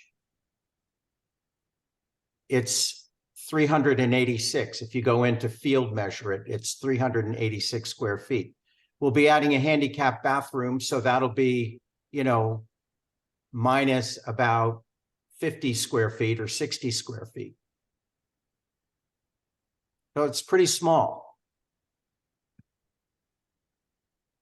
So how many, what's your gross square footage, John, in that whole building? In the whole building, I think it's 3,280 or somewhere in there.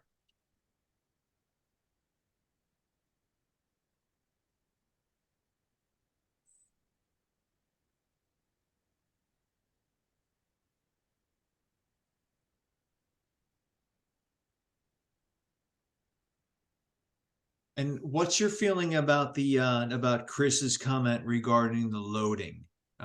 You're really coming in from that from that one door, and you're bringing in, sacks of flour and sacks of sugar, and do you need a loading spot there, and can you make it work with a larger loading?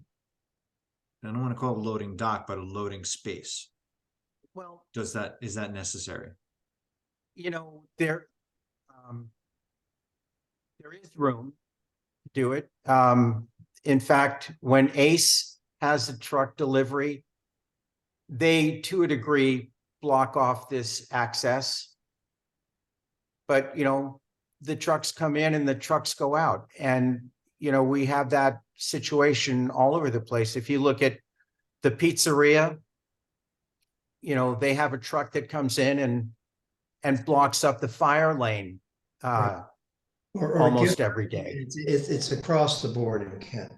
And to point out that this was a restaurant, the deliveries were made to this kitchen through the same door. So it's been operating this way for a long time. Is that fair to say, John? That's fair to say. Yes, thank you.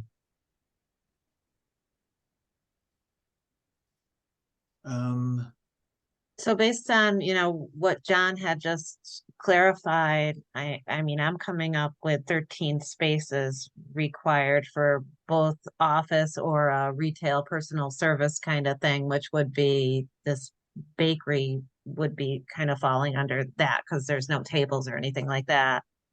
And there's 16 spaces there. So I feel like the entire building still meets what's required without going outside of that building for our parking. You know, obviously, like John said, there's parking everywhere over there, but the building itself can support itself with what's in there.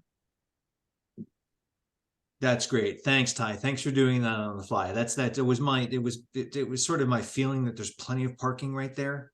And there's plenty of parking in all of the green to support any overflow. But the fact that the calculation based on the regulations ties out to less required than available. I think that puts, for me, that puts the question to bed. So thanks for doing that on the fly. I figured there was more than enough parking there also. Because Chuck started this tonight, I just wanted to be clear. Well, you know, honestly, I think Chuck had a very reasonable point. But, Yes, definitely. you know, we have, I dare say we have more parking at Kent Green than all of Main Street. Right. I think that's a fact. Yeah.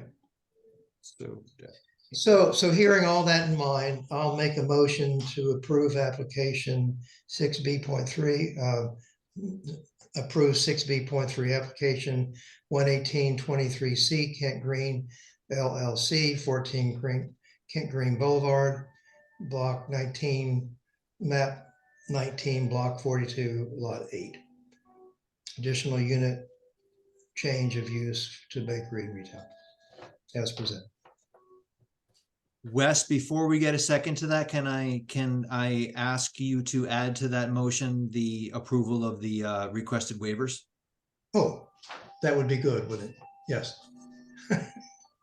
And I think if we capture that on the motion, I think we're okay for this application. Okay. Yeah, I don't have a list of that. Do we do that separately? I think we do. We generally do. I mean, if you'd like to rescind that motion, then we can make a motion to accept the waivers and then go to the applicants to the approval. That would be fine too. Okay, I'll tie into the existing the waivers. I don't have a list of those waivers. It's waivers 3, 4, 8, 10, 11, 12, and 13. Great. So if you accept that amendment to the motion, Wes, then I'd look for a second. Yes. Second. I'll second.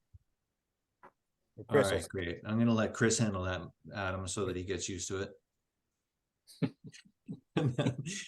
Is there any further discussion from the members of the commission? I just have a technical question having to do with the change of use from change of use to bakery retail. If there's no public involved in coming into this building, is it considered retail? I thought that there was possible pickups and stuff like that. Exactly. There is a likelihood that somebody's going to come to the side door to pick up, a birthday cake or something like that. But they're not, it's not that they're as if they're being invited in for coffee and, have a seat or whatever. There are no seats. So it's, as I say, it's sort of a new model of selling things. And It seems like more of a yeah, she'll probably sell hospitality. something out the side door. So we would classify it as a retail use then. I think ultimately it will be retail in the quantities that, somebody who would be coming by and doing a pickup for would I think qualify as a retail transaction.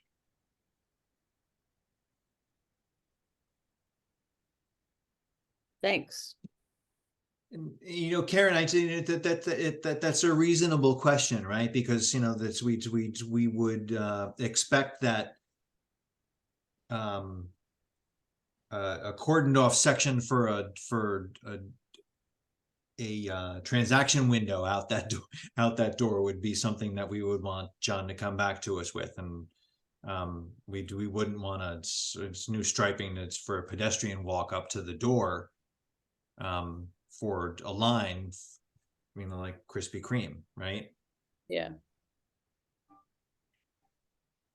No, I just wasn't sure it should be considered a retail use per se, because it seems like it's more of a commercial venture to bake, and sell sort of off-site because of what was described as a product development. So just curious how we look at it as commission and the zoning regulations. But he is saying that there may be some local pickup from time to time. So it is basically retail. Okay, just checking. We don't have a limited retail for change of use or occasional retail. I think so.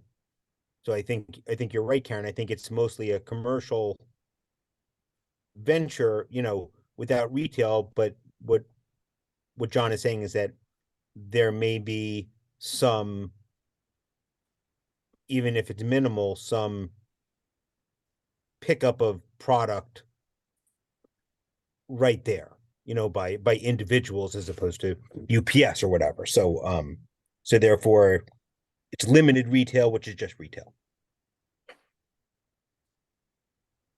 Just wondering. Okay. Thanks, Karen.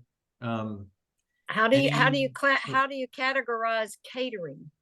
If they were supplying cupcakes for 1,000 people or something, would that be retail or?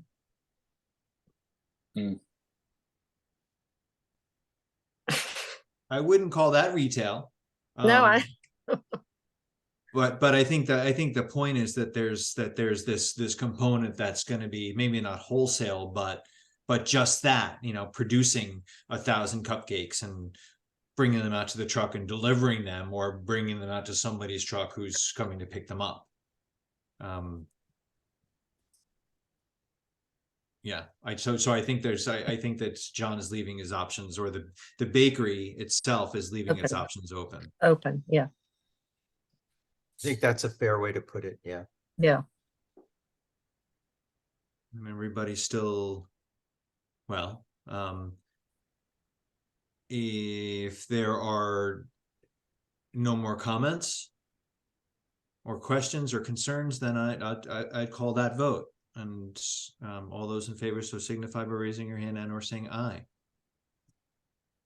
And I see 6, and I'm going to say that Alice is 7. Okay, great. That motion carries. Thanks, John. And Thank you. Thank you. Always being so last on the agenda. Well, I always have the smallest issues. So, I always have the smallest spaces. John just likes to hang out with us. Yeah, it's well, it's that's nice also to have true. something, well, anyway, thanks, John. Okay, thank you all. Thanks very much. Then, let's see, let me get back to the agenda, and we are talking about now, staff report. So Ty, you're up. So at the last meeting, the commission requested that I, formally ask the selectmen, their policy regarding meetings. Whether they be in person, via Zoom, via hybrid, what the overall town policy was. And the answer to that was, it was up to the commission or board's discretion. So if you want to have an in-person only meeting, that's fine. If you want to have a hybrid meeting, that's fine. If you want to continue with Zoom, that's fine as well. The one thing that they request, and it doesn't even matter because it's required by statute, is for land use meetings, is that they be recorded. So we're gonna have to do that regardless, it doesn't matter. So we will continue to do that, and it'll be up to you guys to decide how you want to go forward with your meetings. The one thing to know is that if you decide to flip flop back and forth from different venues, there needs to be adequate notice because the agenda needs to meet requirements for the meeting place. So you need at least 48 hours. If not, I would say at least a week in advance to know where you're going to meet or how you're going to meet. And then I don't know if you guys want to talk about that. I have something else if you want. No, I was just going to suggest that, thanks for doing that legwork, Ty, and the commission should understand that that we can do, as long as we're recording, and my opinion would be that we video record, but as long as we're recording and making those recordings available to the public, which is what we really ought to be doing so that everything is transparent, we can make our own decisions. But we should wait until the December meeting to make that decision, because it's going to be a different commission then. That's right.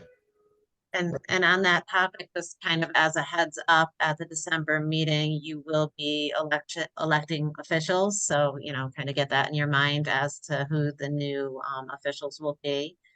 Also at the December meeting, you have to review and accept your bylaws. So those are, the housekeeping things that have to happen in December. And then one other thing that came up over the month was the fact that somebody had pointed out to me that the land use office had been misinterpreting a public act, or as a result of statute, regarding conservation restrictions and the requirement to notice the conservation easement holders.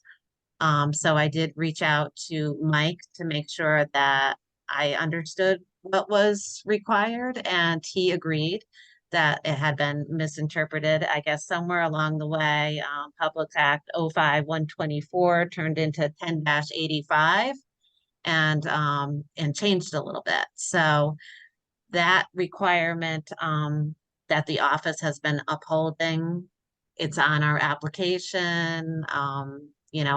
When somebody comes in and there's an easement on the property, it was required that they notify the easement holder respond in writing saying, this is okay, this house placement is okay, the shed placement is okay, all of that kind of stuff. So going forward, what Mike had said is it's okay to keep that on the application as an advisory. However, it can't be a requirement for approval. So that's between the landowner and the easement holder to work that out. So it makes sense. And, you shouldn't unduly hold up an application for that. That would be between the two to manage. So going forward, that's how we'll do it. Although the reason one of the bigger reasons that I'm bringing it up to you is that Mike did point out that when I asked him this question, he went through the regulations to make sure that there was nothing in the regulations that required that. And he said there is nothing in the regulations that requires that notice with regard to the conservation easement. So if for whatever reason you feel differently of how the land use office should be managing that, then it seems as if you can control it by regulation as well. But the statute does not make us do that, and we can't do it that way. The heads up, little change, and I think that we're going to keep keep the language as an advisory, just so that people know what the right thing is to do, but we're not holding anything up for it anymore. Right. Okay. Thanks, Ty. Yep. And with regard to the previous item on the staff report, I know there's statutorily, there's a little bit of a question about the makeup of the commission coming up in December. I trust that that the people in the town hall who were tasked with doing the job of counting the votes have done their job. I don't expect there to be any difference in the vote count after Monday. So we should all understand that that Adam and I will not be continuing on the commission. And Ty's comments are well taken, or should be well taken, that that the face of the commission will be changing in a month. Anything else on your staff report, Ty? Nope, that's all I got. And then I don't think there's any officers or committees that need to report. I certainly don't have any reports except for the one that I just made. And then I would move on to agenda item number 9A, administrative permits and certificates of compliance. Anybody have any comments on the report that is in the packet?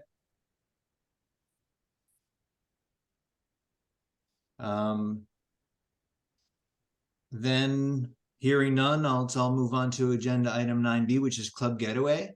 Baseline preliminary discussion and correspondence. I know that David is not here tonight, and he wasn't expecting to be here tonight, but I asked Ty to put this on the agenda tonight just so that we can start to think about, you all can start to think about what this means for our recently revised regulation regarding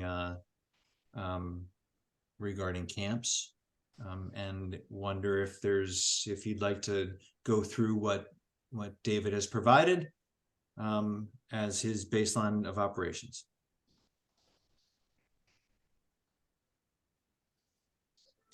So I think it's a great report. It's nice to have as documentation.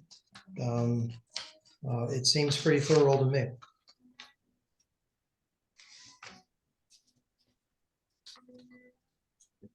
The correspondence we got from David's attorney was a little bit confusing to me. I wasn't, I didn't find, I followed some of it, I didn't follow all of it, and I wonder if that's something that we need to ask Attorney Ziska to look at and comment on, or do we just let David walk us through it in December? I mean, David just shared that with me, not that he was trying to, he brought it forward just to make sure that everybody was on the same page as far as pre-existing non-conforming conditions. So, you know, that was what he had portrayed to me. So again, you know, without him being here, I can't say one way or the other. Maybe in December, he plans on being here in December to review the baseline with you. And I think he could talk a little bit more about what he had discussed with his attorney. And I think at that point, if you guys don't agree, maybe we'll check in with Mike Ziska, but I don't think it's anything really contentious or an issue. Okay, that's great. So Karen or Alice or Daryl, do you have any comments other than the comments that Wes had regarding the information that we've got from Club Getaway? Well, I tend to agree with you, Matt, because I couldn't quite get all the points of his attorney's letter. I kind of got lost in it. And I certainly don't think it would be a bad thing to have Mike Ziska look at it just to advise us in December or January or whatever. But yeah, I got like going in circles, and I read it out loud to myself a couple of times. So I would like his interpretation. To that point, I would suggest we consult Ziska now, not wait till the next, that just puts it all off, because we're going to end up having to do that anyway. So maybe the confusion that we can't seem to sort through, he could do as well for us. So I would suggest we move forward to ask him. Yeah, to Alice's point, at least we could have that at the next meeting if we have Mike look at it now. Yes, exactly.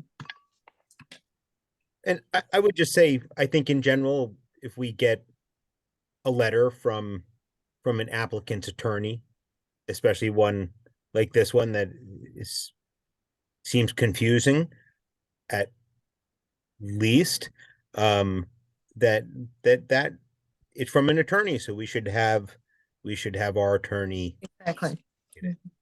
always. I think that David's just trying to protect his lawyer's just trying to protect David's non-conforming use. But it is kind of roundabout and it is kind of confusing when you read it. So well, what this is supposed to be doing is supposed to be bringing him out of a non-conforming use, and yes, we made a regulation so that he can come out of being non-conforming, because when you're non-conforming, it creates obstacles for you when you want to make even minor changes. So I think he's, I'm sorry, that's exactly right. I mean, that's the whole purpose of the gymnastics that we've gone through over the past 9 months, 14 months, is to codify the regulation and to bring everybody into conformance. So for his attorney to tell us that he doesn't want to give up his rights as a non-conforming use, it's a little frustrating for me. But well, it's frustrating because what we worked with them the whole time was to do the opposite. We were working with them because they wanted to be brought brought conforming so that they could make minor changes without having to jump through hoops. Agreed. So Wes, what do you, Wes and Daryl, what do you, I mean, I think you're all in the driver's seat. So what you think we should do is to send it off to Mike and ask him to take a look at it? Well, I think it certainly couldn't hurt. I kind of interpreted this as what it's always been, just a baseline of what they're doing. And I think we also in the new regulations ask for a baseline as well. Yeah. Right. Okay, so Ty, do you have enough for enough direction from that discussion? yeah, no, I'll send it off to Mike. That's fine. Leave it to Ty to distill it down to what do I have to do? Yeah. Just a quick question. Just because he submits a baseline that we accept, does that automatically mean he's in conformance?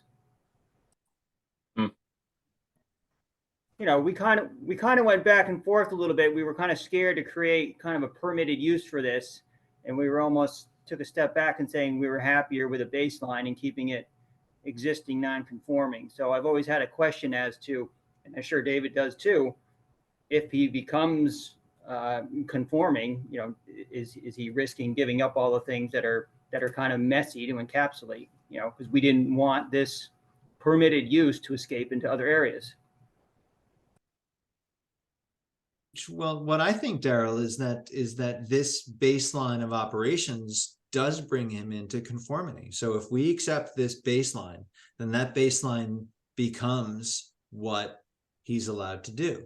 Allowed is that's a strong word, but what's permitted within the regulations for his operations. And if he wants to do anything outside of that, then that becomes, I mean, there's the numbers, and I can't remember what they were. Is the 6120 and the 6128.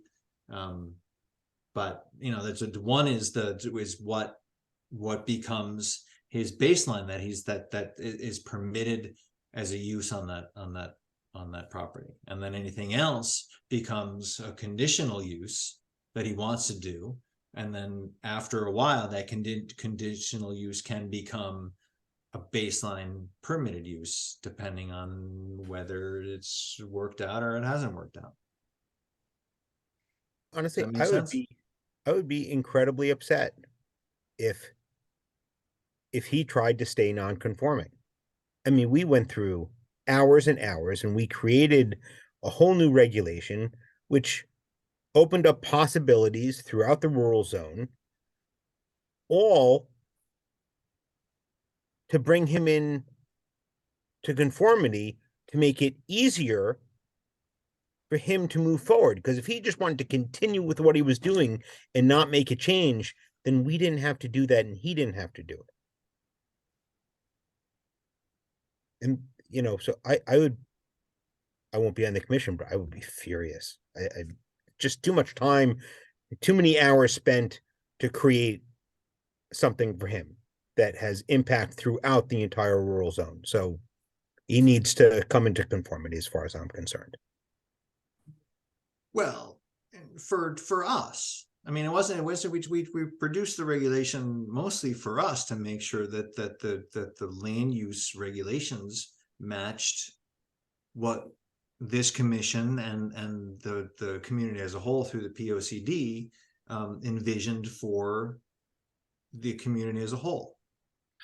I agree, but we did it because David was asking us to, because he wanted the ability to possibly make some changes in the future, maybe, or currently, but there were, for him to be able to add some things and operate slightly differently than the way he was, he needed to come into conformity.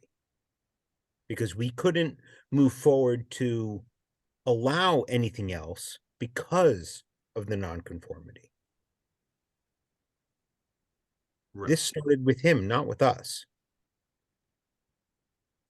Okay, so I think that we know where to go with Club Getaway. We've had this preliminary conversation. Wanted to make sure we had it before before December, so that we don't run up against, you know, the start of David's active season again in the spring. You know. Anyway, so I think we can move on from Club Getaway to agenda item 9C, if that's okay with the balance of the commission. Yes, please. Then 9C is the special events, and we had asked Glenn to look at the regulation regarding special events based on the special event application at the Riney's place. And Glenn has come up with some language that we think we might be able to use to revise that special event section of the regulation 9311. So I wonder if the commission has had a chance to look at it and whether they think that's a reasonable adjustment to the regulation. I mean, it's a little bit frustrating. We had just done this regulation, and I, for one, am not sure that that we need to change the regulation. But I want to leave that open to the balance of the commission. Is it worth discussing? Is it worth discussing now, or is it worth discussing as part of our regulation review?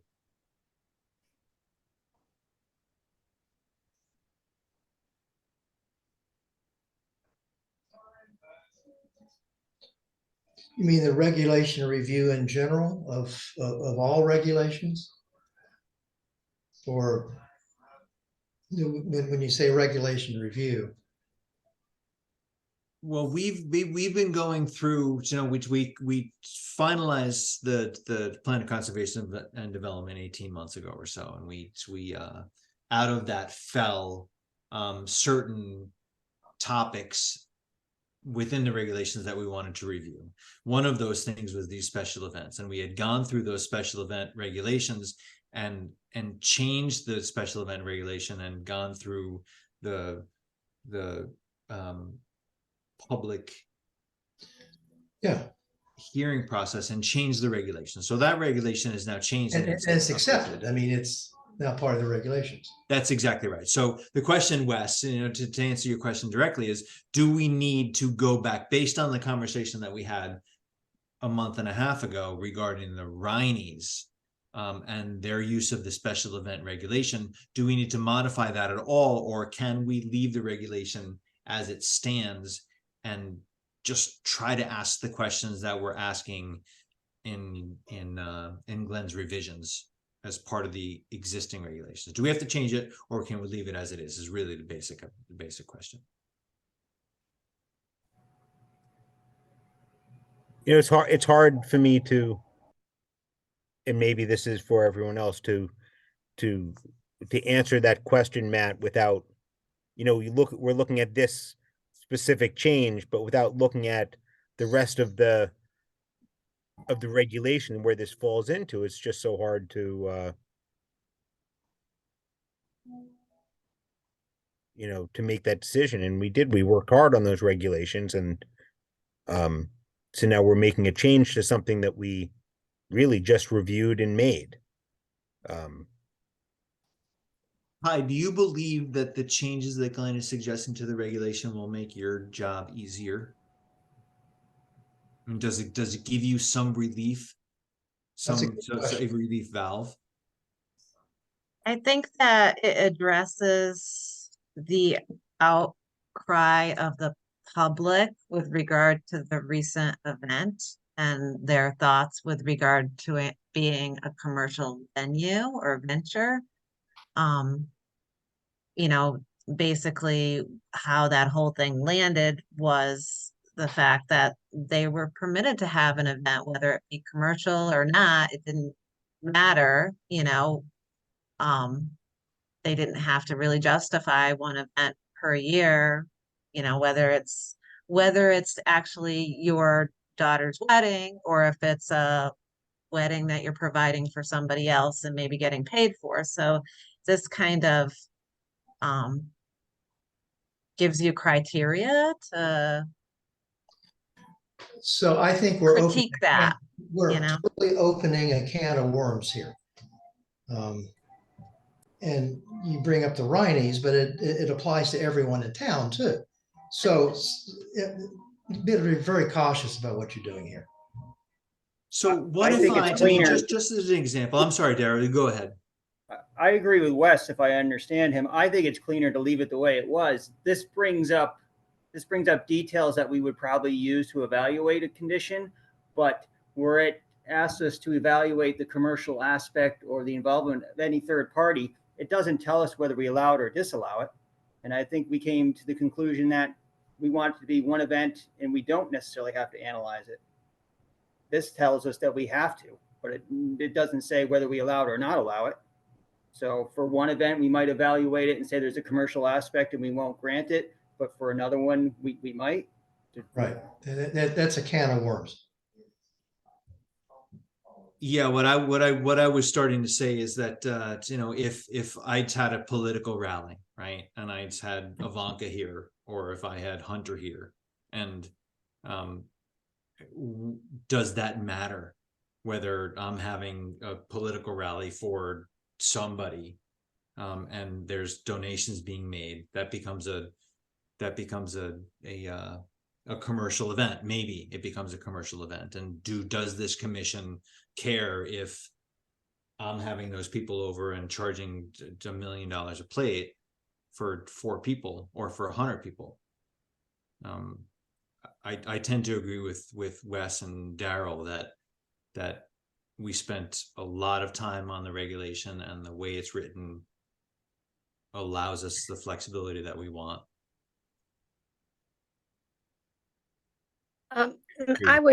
I'm somewhere in between, because I think as the world gets more complicated in so many ways, for example, I'm very concerned with the regulation as written about home businesses.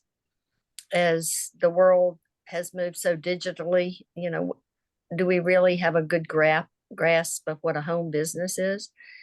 But I also know that we can take it too far, a can of worms or whatever, and every case is different. And we do have the ability to discern what a situation is relative to the regulations. So if nothing else, I'd just give ourselves a little more time to think about this relative to the fact we just redid it and how dangerous or benign our current regulation is. So I don't know that we have to adapt this or adopt it or whatever right now. In other words, let's think about it. That's great, Alice. I think that's a great middle ground. I think that we tell Ty to leave this on her long-term list of regulations to think about, and once we get through the zoning, the subdivision regulations and the balance of the work that the commission is currently undertaking. If we want to undertake it, we can. If you want to undertake it, you can. But for now, let's put it on the table. Is that okay with you, Karen? Absolutely. Okay. All right, great. And I know Daryl and Wes feel that way, and it doesn't matter what animal I feel. So it's I'm going to go on to agenda item 9D, which is the High Watch traffic study. And Ty, could you remind the commission, this is per the resolution, and could you remind everybody what that resolution was? Yeah, so per the resolution of approval for the big addition on High Watch, requirement was that they submit within, I want to say 7 months of operation, a traffic study, a baseline traffic study. So this is what they've submitted. The report itself is, I think it's misstated, and I did reach out to Mr. Willis, and he agreed that it's supposed to be a 7-day study, and it appears to be a 7-day study, but they only have 1 day noted on it. So we're going to have that fixed and make sure that it is exactly what was asked for. In addition to that, the Altfist family did see this on the agenda and wrote a letter, a November 8th letter in comment of that. And I included that as part of the public meeting file, and basically just commenting on the traffic in the neighborhood. I have to say, I was a little confused by the two different. I mean, in one of these letters, the one from SLR International Corp, they're saying that the average speed was 41.9 miles per hour in the 25 mile per hour zone, and then in the traffic study by Mile and Right. So that's the original study.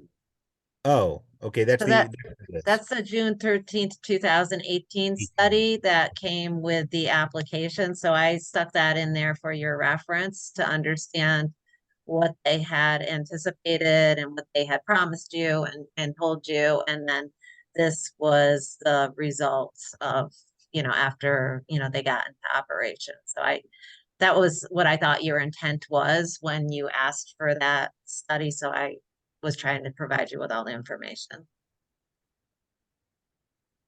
So one thing that I was confused about, Ty, is it's the Altfest letter and compared to the current study. And I just want to make sure that I understand the Altfests say that I'd like to draw your attention to the fact that after the expansion of highways, close to half of the now heavy traffic on our road is coming from trucks. But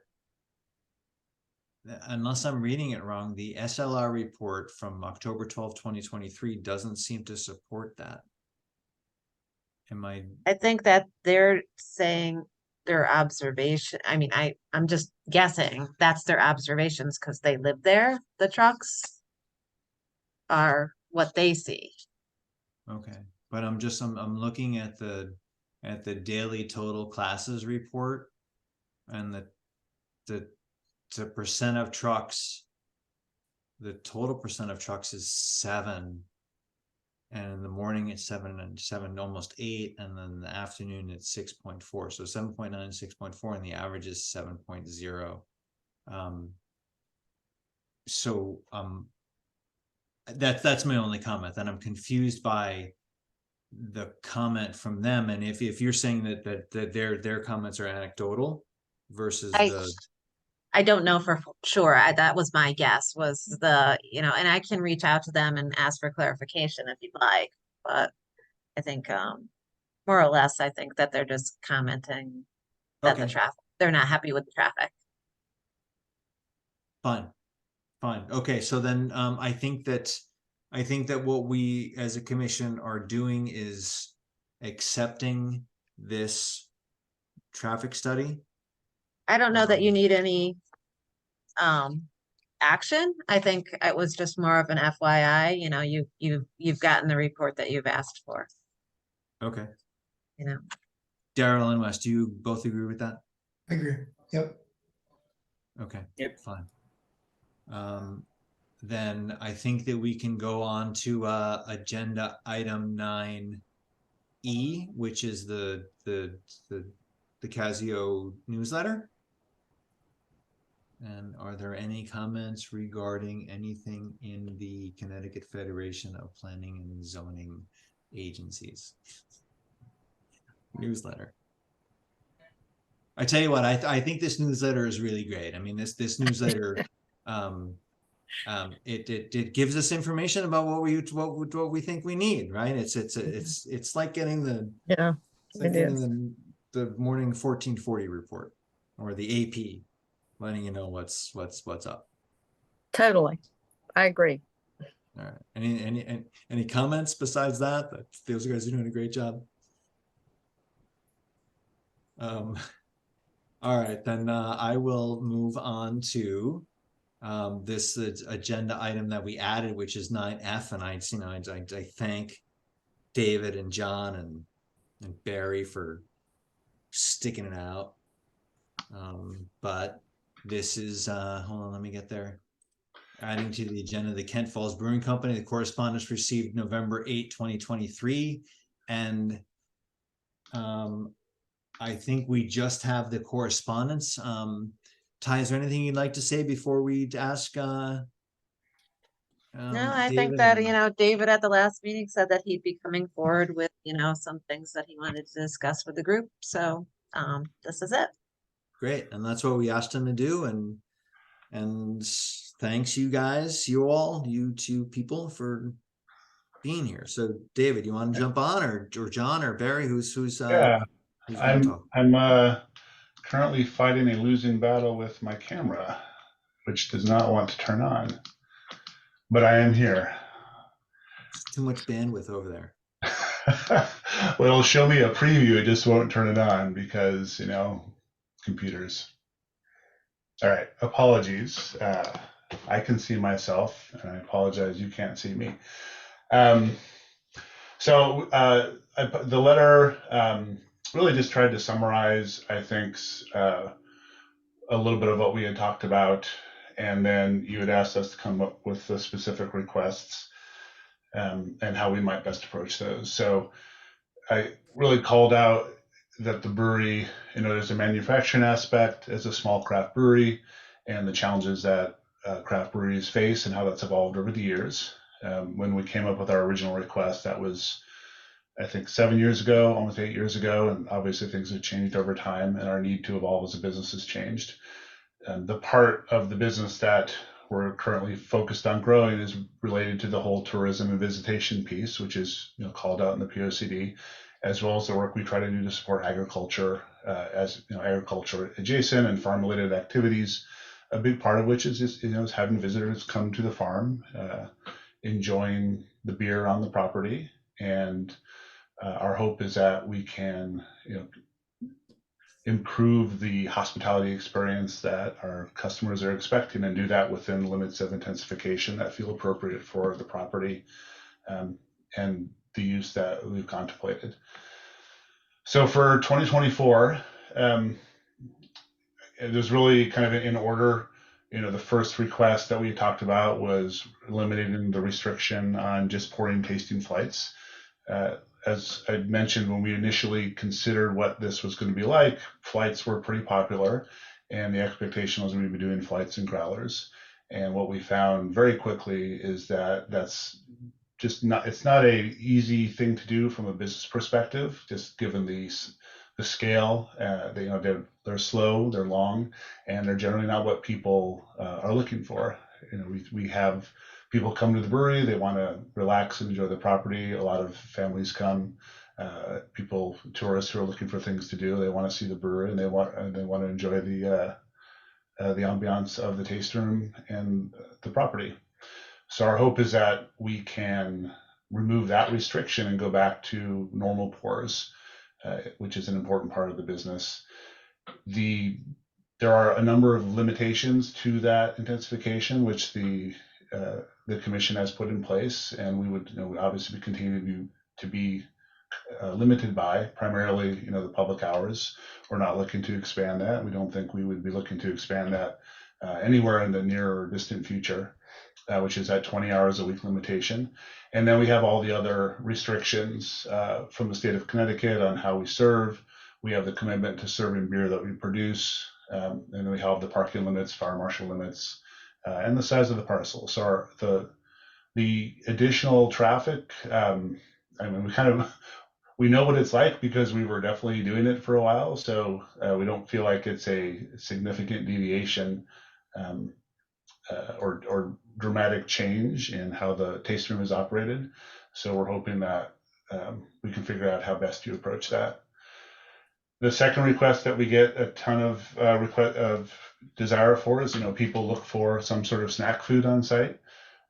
We inform people that they should come, they should bring their own food, or they can order food or something. But a lot of people don't know about that, particularly out of town tourists, and they come. And our desire was really just to give people access to, I want to call it vending machine food, but prepackaged food, class 1 in the vernacular. There's certainly support in the rural zone for food as an incidental use. I call out the fact that we have schools in the rural zone, we have golf course in the rural zone that have full kitchens. That's not something we're looking for. We're really talking about the ability to sell some chips or other, maybe hopefully some locally produced snacks from a nearby vendor that we can hand out on a incidental basis with people that are coming there to enjoy beer. The other two requests that I think we want some clarity on,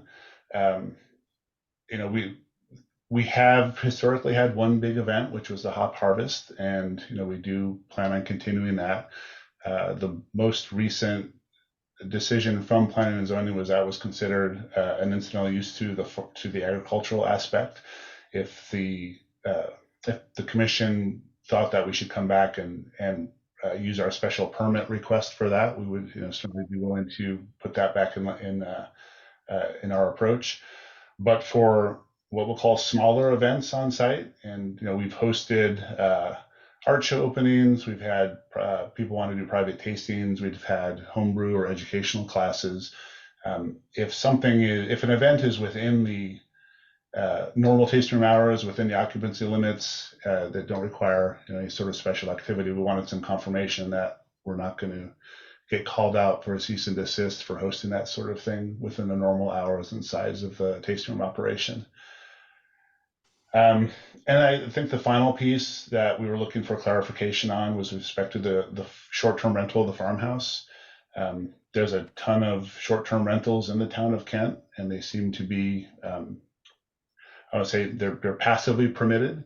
The ability to leverage that property to help pay the carrying cost of the property is important to us, and we're not in a position to do it as a traditional bed and breakfast at the moment. So I think we're trying to understand if that's something that we can go back to. We don't feel like, again, that it's intensification in the sense of having more people there. And I will point out that the rental manager is actually next door when it's occupied, or actually on property if there's business hours. So those were the four things that I think are important to us, more or less in order. of what we need to accomplish in 2024.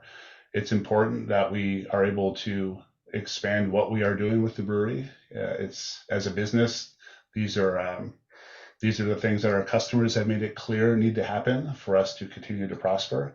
And if we, if this is a sort of use that doesn't fall in what planning and zoning feels is appropriate for this size of property and what was envisioned with having a brewery and tasting room on site, I guess we need to understand that so we can kind of figure out what our other options might be to evolve the business. There's some other future looking things, 2025 and beyond that I would say we listed there for completeness sake, things that we're thinking about based on, how a business might evolve. But I think all of those are much longer conversations that it would come back with different types of permitting. Like if we wanted to make cider, for example, if we wanted to look at doing some sort of market again. But like I said, those I think are longer term conversations and probably not immediately relevant, but I think they're just there to show you the sorts of things we're thinking about long term to help the business grow and prosper in Kent. So that's kind of the summary of what I wrote up. And I guess what I'd appreciate hearing from the commission is, I guess, how they would prefer we try to either move ahead with seeing if these are something that would fall in scope of either amending the permit or are under the, I guess, the use that the Planning and Zoning Commission has considered over time, or if they're like such non-starters that they require a regulation rewrite, which would might be something that we would consider as well. And as always, thank you for your consideration. So David, you all withdrew the application. Are you thinking now about reapplying for these requests? Yeah, I think the idea is we would reapply, but we want to make sure that we're applying for something within the scope of the regulations that exist and what would or would not be in scope of that, because we don't want to do a new permit for something that is not contemplated under the regulations that would require instead for us to come forward with either proposed regulation change or else giving up on the use in at least the near term.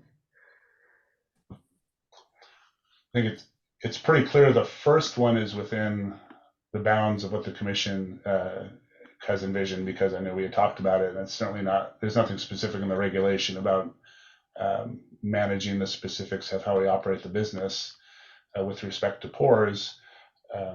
Obviously the class 1 food request is, again, that would require the commission's judgment to say that that's something incidental and could be contemplated within the existing regulations. I think the third item with regard to the small scale events would really just be an agreement that, yeah, that fits in your current use and you wouldn't need to do anything, or else, no, it doesn't, and we'd want to see something listed in the permit. So let me ask this question of Ty. We have now established the commission's understanding of the approvals that we have granted for the farm brewery. Right. And if we were to change our interpretation of if we were to change the interpretation of what we believe is included in the as allowable via the special permit, we would have to make a formal motion to make that known, to make that part of the file. Is that right? So I don't think any of these things are included on the list of what you've approved, with the except the let's hold the Airbnb of the farmhouse separate, but everything else, I don't see it as what you've already approved. I don't see it as I see it as a change. So I mean, it could be a modification of what you approved if you feel the regulations allow for that. I mean, again, the way that I've been through this file front and back, And what I thought that I read as somebody who wasn't sitting in it and wasn't part of the whole thing, so I'm on the outside a little bit, but what I thought I felt was that it was approved as a manufacturing venture as a farm brewery to support farms and give farms another purpose. I think later it came in with that additional kind of, tasting and tours kind of feel to it. I think that what they're proposing to me is more of a like an entertainment kind of thing where people will come and they will gather and they will stay, and it might be the appropriate place to do that, but I think that the regulation, in my opinion, doesn't read that way to me. It reads has more of a manufacturer feeling to it to me. So to So answer, I think that's my opinion. Yeah, go ahead. no, I'm sorry, I didn't mean to interrupt, but I was trying to answer Wes's question, or at least my interpretation of Wes's question is this something that requires the changes that David is asking for? If the commission were amenable to making these changes, would it require an application and then an approval of the application, or would it require a discussion and sort of clarification of the original approval? Well, it's my understanding that this is kind of restarting what we had gone through before. Will we go through 3 or 4 public hearings on this? With a lot of public input on this. If in fact this is a restarting the same, then we have to if they want to restart the same. But I don't know that we should give them a blessing of what the commission feels without going through the process again. I mean, they withdrew the application. So if that's the case, then Wes, with regard to the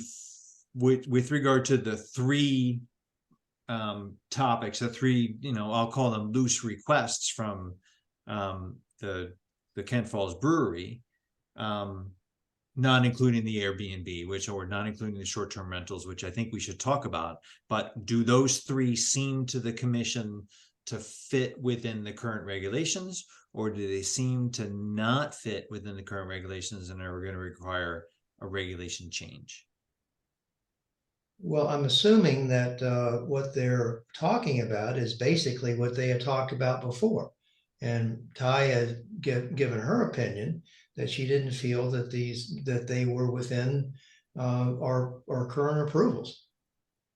Certainly not within the current. So it's if we take them one at a time, right? So the tastings, right? The tastings, they had initially told us that it was going to be 4 2-ounce pours, so a maximum of 8 ounces, and that's what we conditioned the approval on.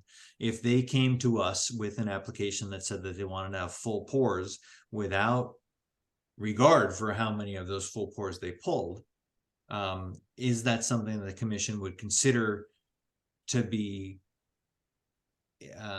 permissible within the current regulations and possibly approvable, or would that be something the commission would say, no, that was never contemplated in the original change in regulation, and we would have to start at the beginning with a change of regulation to allow for that full pour? Matt, when you keep saying the change of regulation, what do you mean? We went somewhere earlier in tonight's discussion. We talked about the hours and years we worked over something. That's what we did here. We looked hard and long as land use experts for the town of Kent. We are not business managers. We are not experts in how you run a brewery.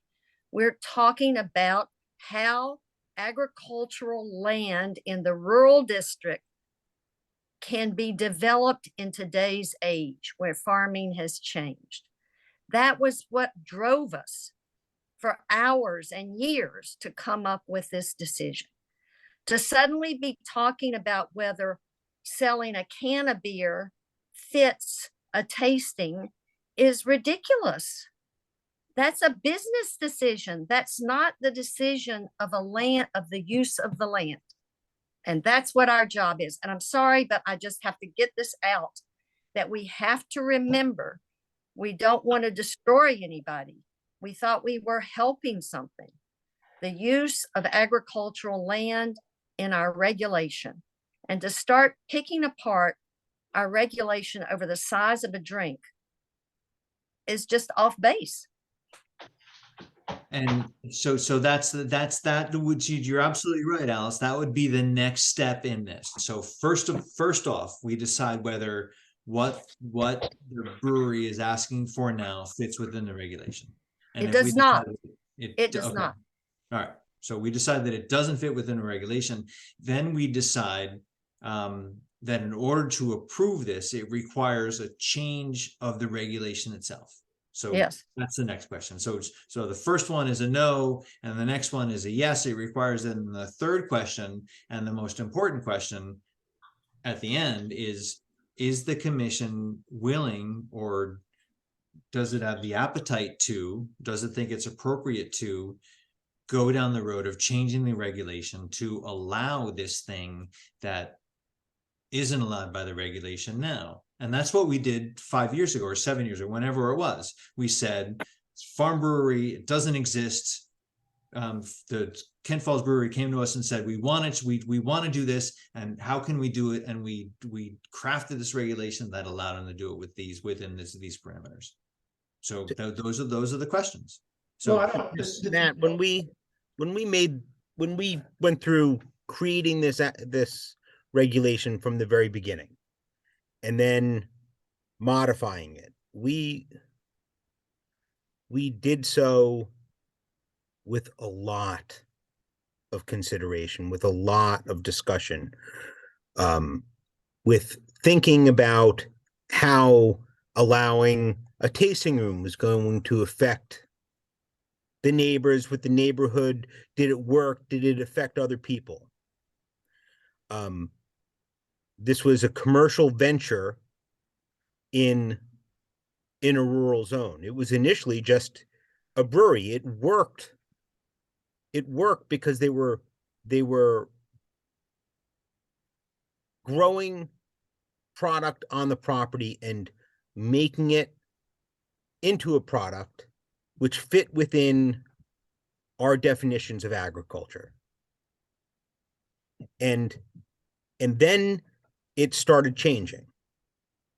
And then they wanted tasting room, and we decided that we agreed they could do a limited tasting room, and we limited it to the 4 2-ounce pours, because that's what under the commission's discussion that we found that we could come to allow. And look, I like the brewery, and I enjoyed going up there and having a beer, or two. And every time I did it, I knew that this is not what we had allowed, but there hadn't been any complaints at that point either. Now they want to make a change, and I understand the change that they want to make. I've been to other farm breweries that are set in different settings than theirs is, that don't impact the neighbors like theirs does.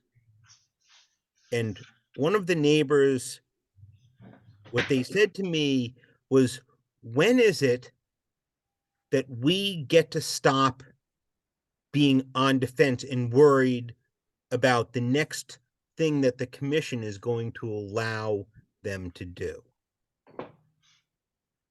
And that was one of the neighbors. When did they get to say, okay, this is what they're going to do, and now we can go on with our lives? When do they have to stop? When do they get to stop watching and being on guard when they have to come back to another series of planning and zoning commissions for a discussion about a further intensification of a commercial use in a rural zone that when we approved it, we did so with great discussion and great consideration to all of these things. I So think the I'm- people on Carter Road would have the same question, and we allowed High Watch to blow up to enormous proportions over. I the course denied of it. time. I agree with you. And I didn't think we should have. And I totally agree with you. Can I ask Adam really quickly, when you guys passed the pours of 4 2-ounce, I thought that that was something that that the brewery had set up for themselves. I thought that that was something that they brought forward to the commission and said, this is what we're going to do. We are going to do it this way. And that gave you guys the consideration on allowing them to do what they were going to do. It wasn't something that you guys specifically set for them. They set for themselves. And Well, then they requested started that, pouring yeah. more than what they were supposed to be pouring. Well, yeah, they requested, they came back to us at whatever point to look to allow for pours and to allow for the sale of growlers, because at the time growlers was the thing. And now cans are the thing, but at the time it was growler sales. And the commission, in the whole discussion from the very beginning, and they were going to produce beer, we were concerned that, okay, so we wanted to know that they were going to be selling beer in the liquor stores in town in the northwest corner and not there on the premises. But we decided we want the growlers because it was kind of a club thing. You had your growler, you went back, you filled up your growler, and the purpose of the 2-ounce pours was because if they have a number of beers for sale, how do you know which one you want if you can't taste it? So we approved the 2-ounce pours. That way people could go up there to fill up their growlers and they could try these 4 beers and decide which one or ones they wanted to purchase. But So- again, that was something that they brought forward to the commission so that you guys could consider allowing it. Chris, Correct? that's exactly. Exactly. And there was a lot of discussion about it, Chris. I mean, we discussed at length whether it was appropriate for us to allow them to pour, whether it was appropriate for us to allow them to sell growlers on premises. And at the time, it was very clear they could sell growlers, but they couldn't sell cans or bottles. And we've changed that since then. But I'm just trying to make the point to everybody to remember that what we've approved up to now wasn't done just willy-nilly. It was done through series of hearings, of hours of discussion. And the neighbors, the point that was made to me was, when did they get to stop being on guard for what the next thing that was going to change there? That was salient to me, because they just want to go on to be able to relax in their home without the worry about the next thing that was going to happen. So Okay. I just I'm not going to be here for that. So I want everybody to remember all those things. So the You're question. right, Adam. The question is whether the brewery can come back to us in an application and say that they want to have full pours, or whether the brewery is going to have to come back to us and request a change of the regulation to allow full pours. And what I'm understanding from the commission, and what I think that the commission is maybe not obligated, but bound to tell the brewery, is that our interpretation of tastings it doesn't include full pours. Is that what I think that's what I'm hearing from the commission, and that's Well, what nowhere I in think the we want to regulation- chase down. Nowhere in the regulation is there any talk about the pours. But in the regulations, this we has talk to about do with- tastings, right? We're So- not, so- we're not in the No, business of it's setting all- those kind of Matt, regulations. That's not Matt, what we it's all- do. It's all done within the special permit. Exactly. I think the regulation is fairly broad, and then That's, You know, Adam, doing- that's exactly right. And Exactly. they were requesting a modification to the special permit, which we were going through the process of doing. Yeah. So I don't know that we can say, well, oh geez, it's okay now, because we can't. But also, they have often said this brewery business has exploded since they started. And this is the format you have to do it.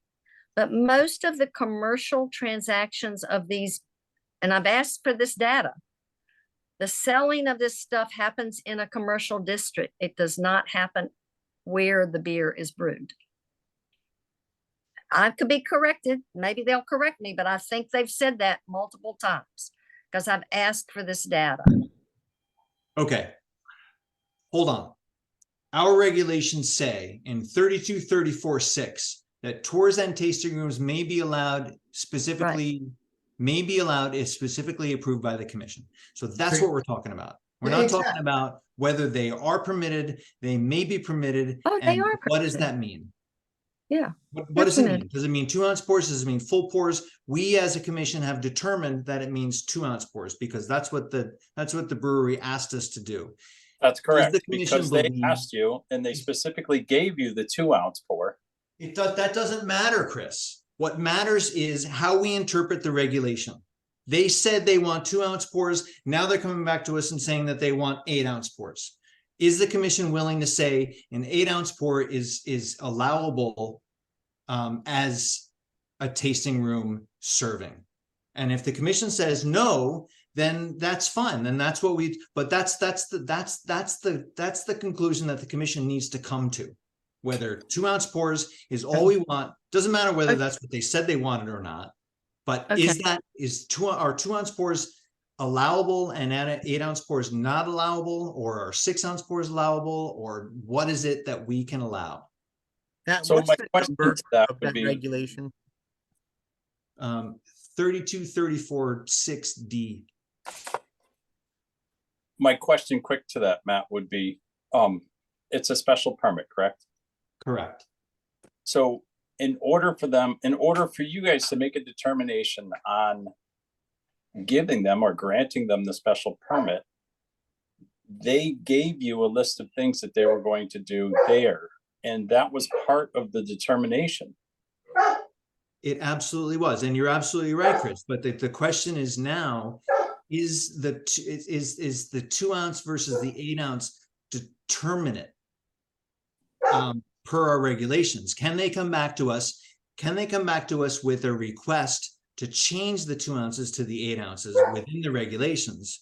Or do they have to come back to us and say, listen, your regulations are clear that tasting rooms only allow 2 ounces, and we want you to change the regulations to allow 8 ounces, or we want you to change the regulations to make the tours and tasting rooms more clear. Tours and tasting rooms. I mean, David talks about in his future, he wants to be able to pour bourbon, right? And bourbon as tastings. And what are we going to say? Is this 2 ounces of bourbon, or is it 1 ounce of bourbon, or is it half an ounce of bourbon? Are they going to can you have a flight of bourbon? It's really shouldn't be as contentious as it is. It should be, are we saying that a tasting room is just that, a tasting room where you can say, I'm going to be able to taste a flight of beers, and they're just going to be tasting. I'm not getting drunk on beer. I'm just tasting it to see what I want to buy. And that's the question. How are we interpreting our regulations? And does the brewery have to come back and say, I want to change my special use permit? or are they coming back and saying, do we have to change the regulations? And that's the question. So I think that is a question. We're non-specific in the regulations. So it's making us be specific in the regulations as to volume. Correct. And do we want to do that? Do we not want to do it? I mean, that's the purpose of this discussion. They've come to us for this informal conversation about what we think the regulations say, what we think is allowed by the regulations, and where we can, what they should do going forward. So we should just answer the question. So in this case, I think what I'm hearing is that there's no way that the commission is going to interpret that an 8-ounce pour is a tasting room, and they should figure out whether they want to come and ask us to change the regulation. But can we make that determination now outside of them making an application for a modification? You can't stop someone that has a valid permit from applying for a modification. They can read the tea leaves and see whether or not it's likely that that request is going to be granted, but isn't it their right to apply for whatever they want in terms of a modification? They could do, Yes. but they're here asking for our guidance. I think the difference here is that we're talking guidance, about not decision. No, definitely not decision, for sure. No, this is just a preliminary discussion about what we think is in our regulations and what's not, how we would interpret it, and what we think that they should do, or what they think that they should do based on what we're thinking. Listen, I know I'll shut up in just a second, but this is a conversation really among the commission, and I know there's members of the public who are very vested in what we decide, but let us have this conversation and see where we land. My question is that, in thinking about whether we allow 8-ounce pours and then how many 8-ounce pours to any given individual,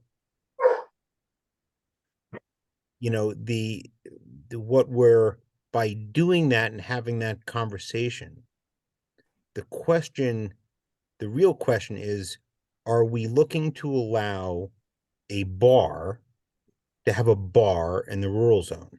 Right. I mean, that's what this is. It's either a place where they make beer and you can go and taste some and leave with a 4-pack now, or are we talking about allowing a bar in the middle of the rural zone in a residential area? And there's nowhere in our regulations that allows for a bar or a restaurant in the rural zone. Nowhere in there. And there's nowhere in our POCD, nowhere, that says, oh, maybe we should consider allowing a bar or a restaurant in our rural zone. What we do have is a lot about keeping Kent rural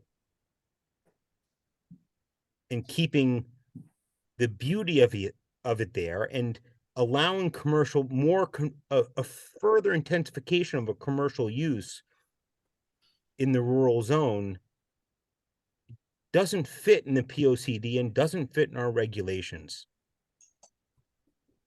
Not the way they're written now.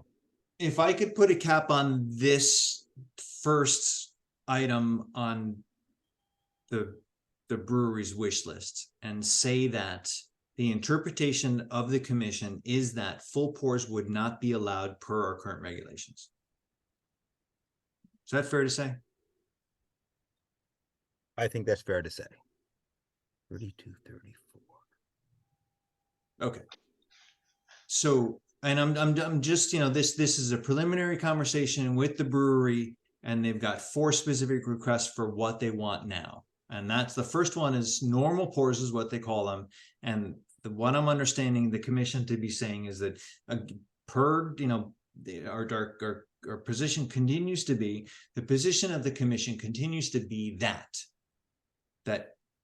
normal pours would not be included in our definition of a tasting room. Okay. And it's, if there's, and anybody wants to debate that or dispute that, let me know now, and I'm going to move on to the next one. Okay, so the next one is food. So food within the confines of the tasting room, which is 2-ounce pours up to 4 each to determine what they want to buy. And so on-site tasting for off-site consumption, does that open up the opportunity for them to have class 1 food? You know, some sort of food available, right? And so they're talking about class 1 food, which is prepackaged chips, cookies, or other locally produced and similar snacks. They're having these tastings, which they're allowed to have. Can they have a rack of potato chips or a rack of cookies? Can they sell those? Is that something that it's, and I'm not saying that we should decide whether they can do it, but is that something that might be allowed by the regulations, or is that something that would absolutely not be allowed by the regulations? Well, I don't think the regulations speak to that. Yeah. And therefore it's not allowed. Right. So I would say, no, that's not allowed in our current regulations because it's not even addressed. You know, what is addressed is farm stands and what you can sell in a farm stand. And you can't sell potato chips there unless they made them from the potatoes that they grew. Right. If you open that up, then a farm store is allowed to sell products. I mean, and then they have But the they don't have a opportunity to- farm store. Because they're not allowed to have a farm store. So it doesn't fit. They're not allowed to do it as per our current regulations. So if they want to do it and the commission decides that they want to entertain modifying the regulations, but right now in our regulations, it's not allowed. If it's not said that it's allowed, if it's not mentioned in the regulations, then it's not allowed according to our regulations. Anything that's not specified in them is not allowed. Okay, but permitted by special permit with a public hearing is a farm store, right? So if would they be allowed to sell agricultural products on the premises, produced on the premises or within 50 miles of Kent, at the store if they came to the commission and applied for it and were granted that via special permit? It's allowed by a regulation. It's you know, you can shake your head all you want, but it's allowed by the regulation. If they were allowed, if they came before the commission and were allowed to have a farm store, well, our regulations allow them to do that. They can't sell Wise potato chips or whatever. They can sell potato chips that were produced or made, whether it was their farm or some relatively close farm. 50 miles. 50 miles, then they could sell that there. And many other products. They could sell sweaters knit from yarn, from sheep that were grown within 50 miles. I mean, it opens up a whole lot of stuff they can do if they have a farm store. So the commission would say, you know, and I'm just trying to guide the conversation here, so that we can give the brewery some sort of direction. Would they be allowed to sell those kinds of foodstuffs? Could they sell honey and syrup and bread and kielbasa and soppressata and cheese and all of that stuff produced within 50 miles in a farm store? And does the farm store preclude them from cutting the cheese and putting on a cheese plate on a board with crackers that were produced in you know, Kingston? you know, it seems to me that that might fit, but they would have to come back to us with an application. Again, the question is, would it be possible for them to come back and say, I want to do this as a special permit, or do they have to come and say, I want to try to change the regulations? Two questions. Matt, we'd have to read the definition again of a farm store. But I remember writing those regulations, and nowhere in our consideration of what a farm store was it ever that they were going to be cutting cheese and having crackers and having a sit-down place. It was just supposed to be asking, store just that- trying to get a that sense of farm what the commission wants. So, store was going to be allowed to do. Well, I'm making it because some of the commissioners here were here for it and some of them weren't. But the discussion about the creation of any regulation is important to understand. Yeah, of course. The history is tremendously important, and it's a good thing we've got Allison, Karen, and Wes and Daryl. So, I think Alice said it the best, and her description of what, I wasn't here when you guys made this decision to allow this brewery, but I think what Alice opened up with and her description of what was initially permitted is very accurate. And I agree that we're not experts in all of this, but our role is to be able to be land use advisors. And as long as we're talking cheese and crackers here, like, I don't think it matters at this point because we haven't gotten that far, but I certainly would be in favor of them to be allowed to do that. But that's a whole other discussion. But I think what Alice opened up with is really what we should be focusing on. so the regulations give the commission the opportunity to look at a request via a special permit. A special permit is a site-specific item. So the regulation should not be overly detailed. It just allows us to be able to look at it. And that's what we've done all the way through on this project. I So absolutely to talk agree. about changing the regulations. Yeah, No. I'm not going to take any public comment now. But you're absolutely right, Wes. It's the regulations are there for us to be as rigid as possible while allowing for some interpretation. Right. Hence the special permit. Correct. No, honestly, I'm not trying to. Exactly, Wes. It's a special permit, and that gets things done that are special, but it's still at heart about what is the best use of land according to not just our regulations, but the plan of conservation and development. But And everything about that says we want to protect the rural environment. So when we get down to we're when we talk about the size of a pour or selling potato chips, I just get concerned that we're becoming arbiters of business decisions, not land use decisions.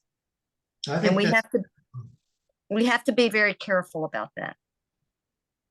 That's all I'm saying. We just got to be careful about it. Okay. Thanks, Alice.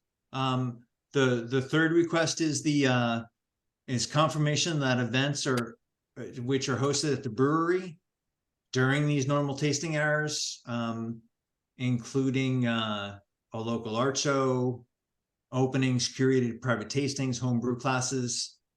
I think they talked about music and are those some things that the commission might consider as part of an amendment to the special permit if during those tasting hours, if we however you want to limit the tastings, they can have live music inside or outside? Can those tastings be outside or inside?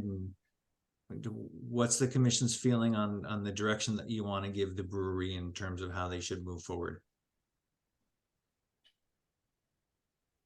Does it fit within the regulation? Apply for a modification.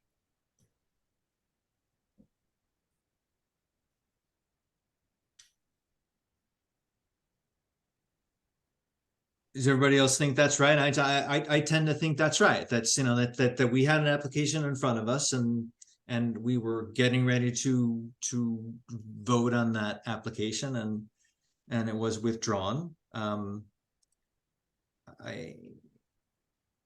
I think that if an application were made for a modification to the original application and the commission decided that they would allow per the regulations certain things and wouldn't allow other things per the regulations, then the applicant can come back and make a pitch that we change the regulations to allow those things. But that is what any applicant should do. And, you know, if there's a regulation that doesn't allow something, they can make a application to change that regulation, to modify that regulation. And it wouldn't be the first time that the commission had an application for something that we thought worked, but our regulations didn't allow it. So you still have to deny it, but you change the regulations and they make a new application, or they withdraw their application and they make a new application after a regulation is created or modified. And that everybody generally agrees with where we are now. The last thing is I think the simpler, or at least for me, it's the simpler, and that's the short-term rentals. And you know, that's what we've heard from the Casio newsletter and what we've heard from our attorneys and our land use consultants is that short-term rentals fall generally within, and I know this is the first time I'm saying it out loud, and it seems to me, let's just say that without putting any gravitas on the comment at all, it seems to me that the current legal climate has determined that short-term rentals are allowable as an as of right use for a residential property.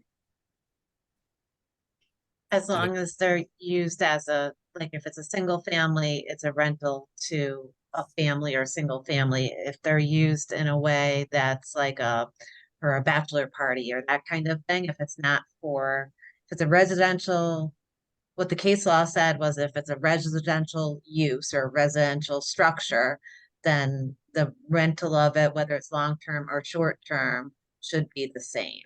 So if somebody's intentions is to rent out. So a lot of the problems that come from the short-term rentals are, you know, beautiful houses by beautiful bodies of water that are rented out for a weekend for big parties, and they disrupt the fabric of a neighborhood. So I just wanted to clarify that is what the case law said.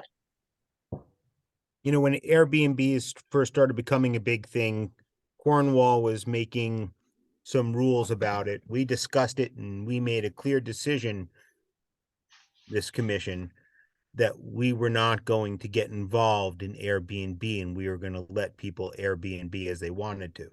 Now, that was some years ago, and maybe there's enough Airbnb rental that it's something that the commission should revisit when they're ready to. But at that time, we decided that we weren't going to get involved with regulating that. So I had some discussion with Mike and Glenn about that, and they said that you can regulate it if you want to, but the preferred way to do it would be by ordinance.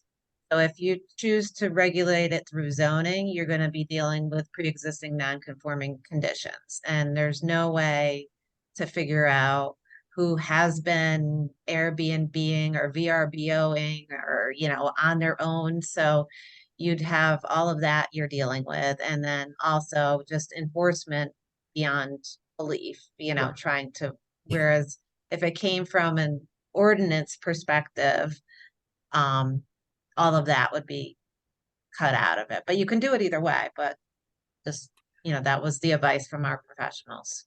I guess the point, the where I was going was that if the brewery has a house that they want to rent rooms out, that's entirely up to them. And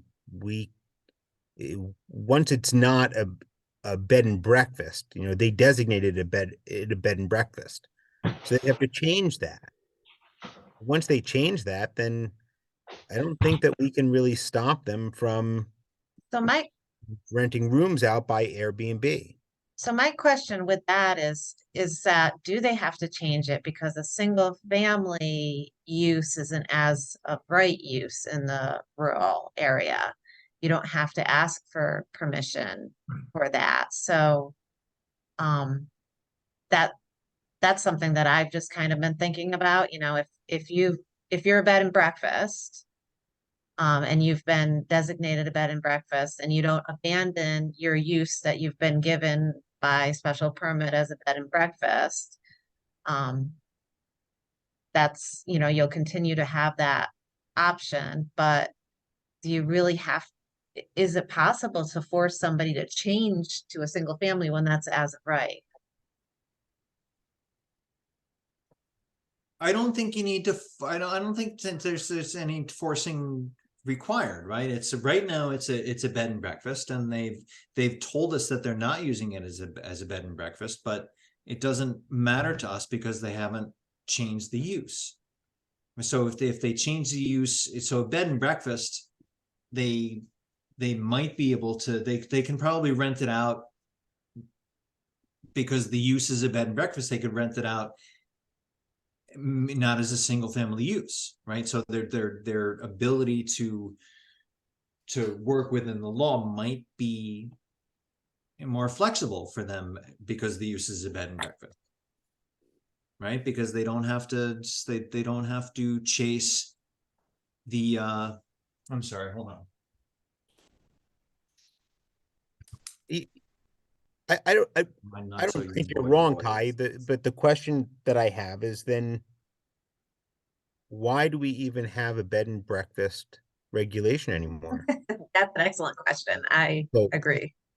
So why do we have an inn regulation? I mean, that's what we're talking about, making some major changes because if Airbnb or what, and I'm just using that, it's as a generic term, VBR or whatever the hell it is if anybody can just do it, if anybody can take their house or their guest house and rent out 5 rooms to 5 different people to Airbnb, or however, if that's what we're allowing or we're not regulating, then nobody has to have a bed and breakfast So ever again. interestingly though, the case law was like to like, so single family to single family, not to a variety of parties, that are renting out many rooms of a mansion or something like that. It's when you read the case law, it was clear that you get that single family use, whether it be a lot, like if you have a single family home and you want to rent it to somebody for 2 years, you can do that. You can also rent it to them for 1 week, but it's going to be to a single family. It's not going to be, by room. And I think maybe that's the difference. But that's what I was trying to get at before, Ty, is if the use is Airbnb and they've got 3 rooms available for rent, and that's the permitted use, then like for like would indicate that they could rent the rooms individually, right? No, because it's not that family like use. I think that we should reread this the case law, but that was my understanding of it. What they, you know, what the professionals say is something like short-term rentals would be considered part of the bundle of rights for a property unless the regulations specifically prohibit it. So we could go back and reread the case law. But the other concern, as Ty said earlier, was, you know, if we say, and local regulations are allowed to say, locally, we're allowed to regulate those short-term rentals. But if we regulate short-term rentals today, then everybody who has been renting up until today are considered pre-existing non-conforming. Right? So everybody could say, you know, I've been renting my property. Oh my God. So I would submit that it's getting a little late to be talking about zoning in general. And we should move on with this. Okay, and I thank you, Wes. Thanks for I that second Wes's. vote of reason. Thank you, Wes. You're welcome. So, I think that brings us to somewhat.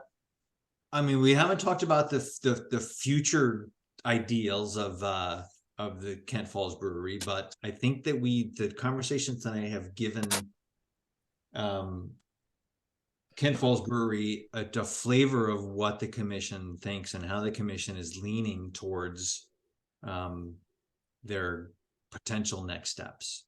David, is that fair? I think that's fair to say. Thank you. I appreciate the time that you have spent discussing our goals and objectives. So I think we'll do some thinking and then decide you know, what we might want to come back with or what our next steps might look like. That's terrific. Okay. All right. Thanks, David and John and Barry, and thanks for the commission for that open discourse. Agenda item number 10 is executive session, and I wonder, Ty, are we in need of Nothing. No Okay. report. Nobody has a need to talk anymore about pending litigation. That means that number 11 that's this open session where we would talk about what we talked about during pending litigation, and that brings us to I Item think number Wes 12. wanted to go 4 minutes ago. Yeah, motion to adjourn. Okay, thanks, Wes. Second. Thanks everybody for joining. Sarah and Larry, good luck. Night, everybody. Right. Great.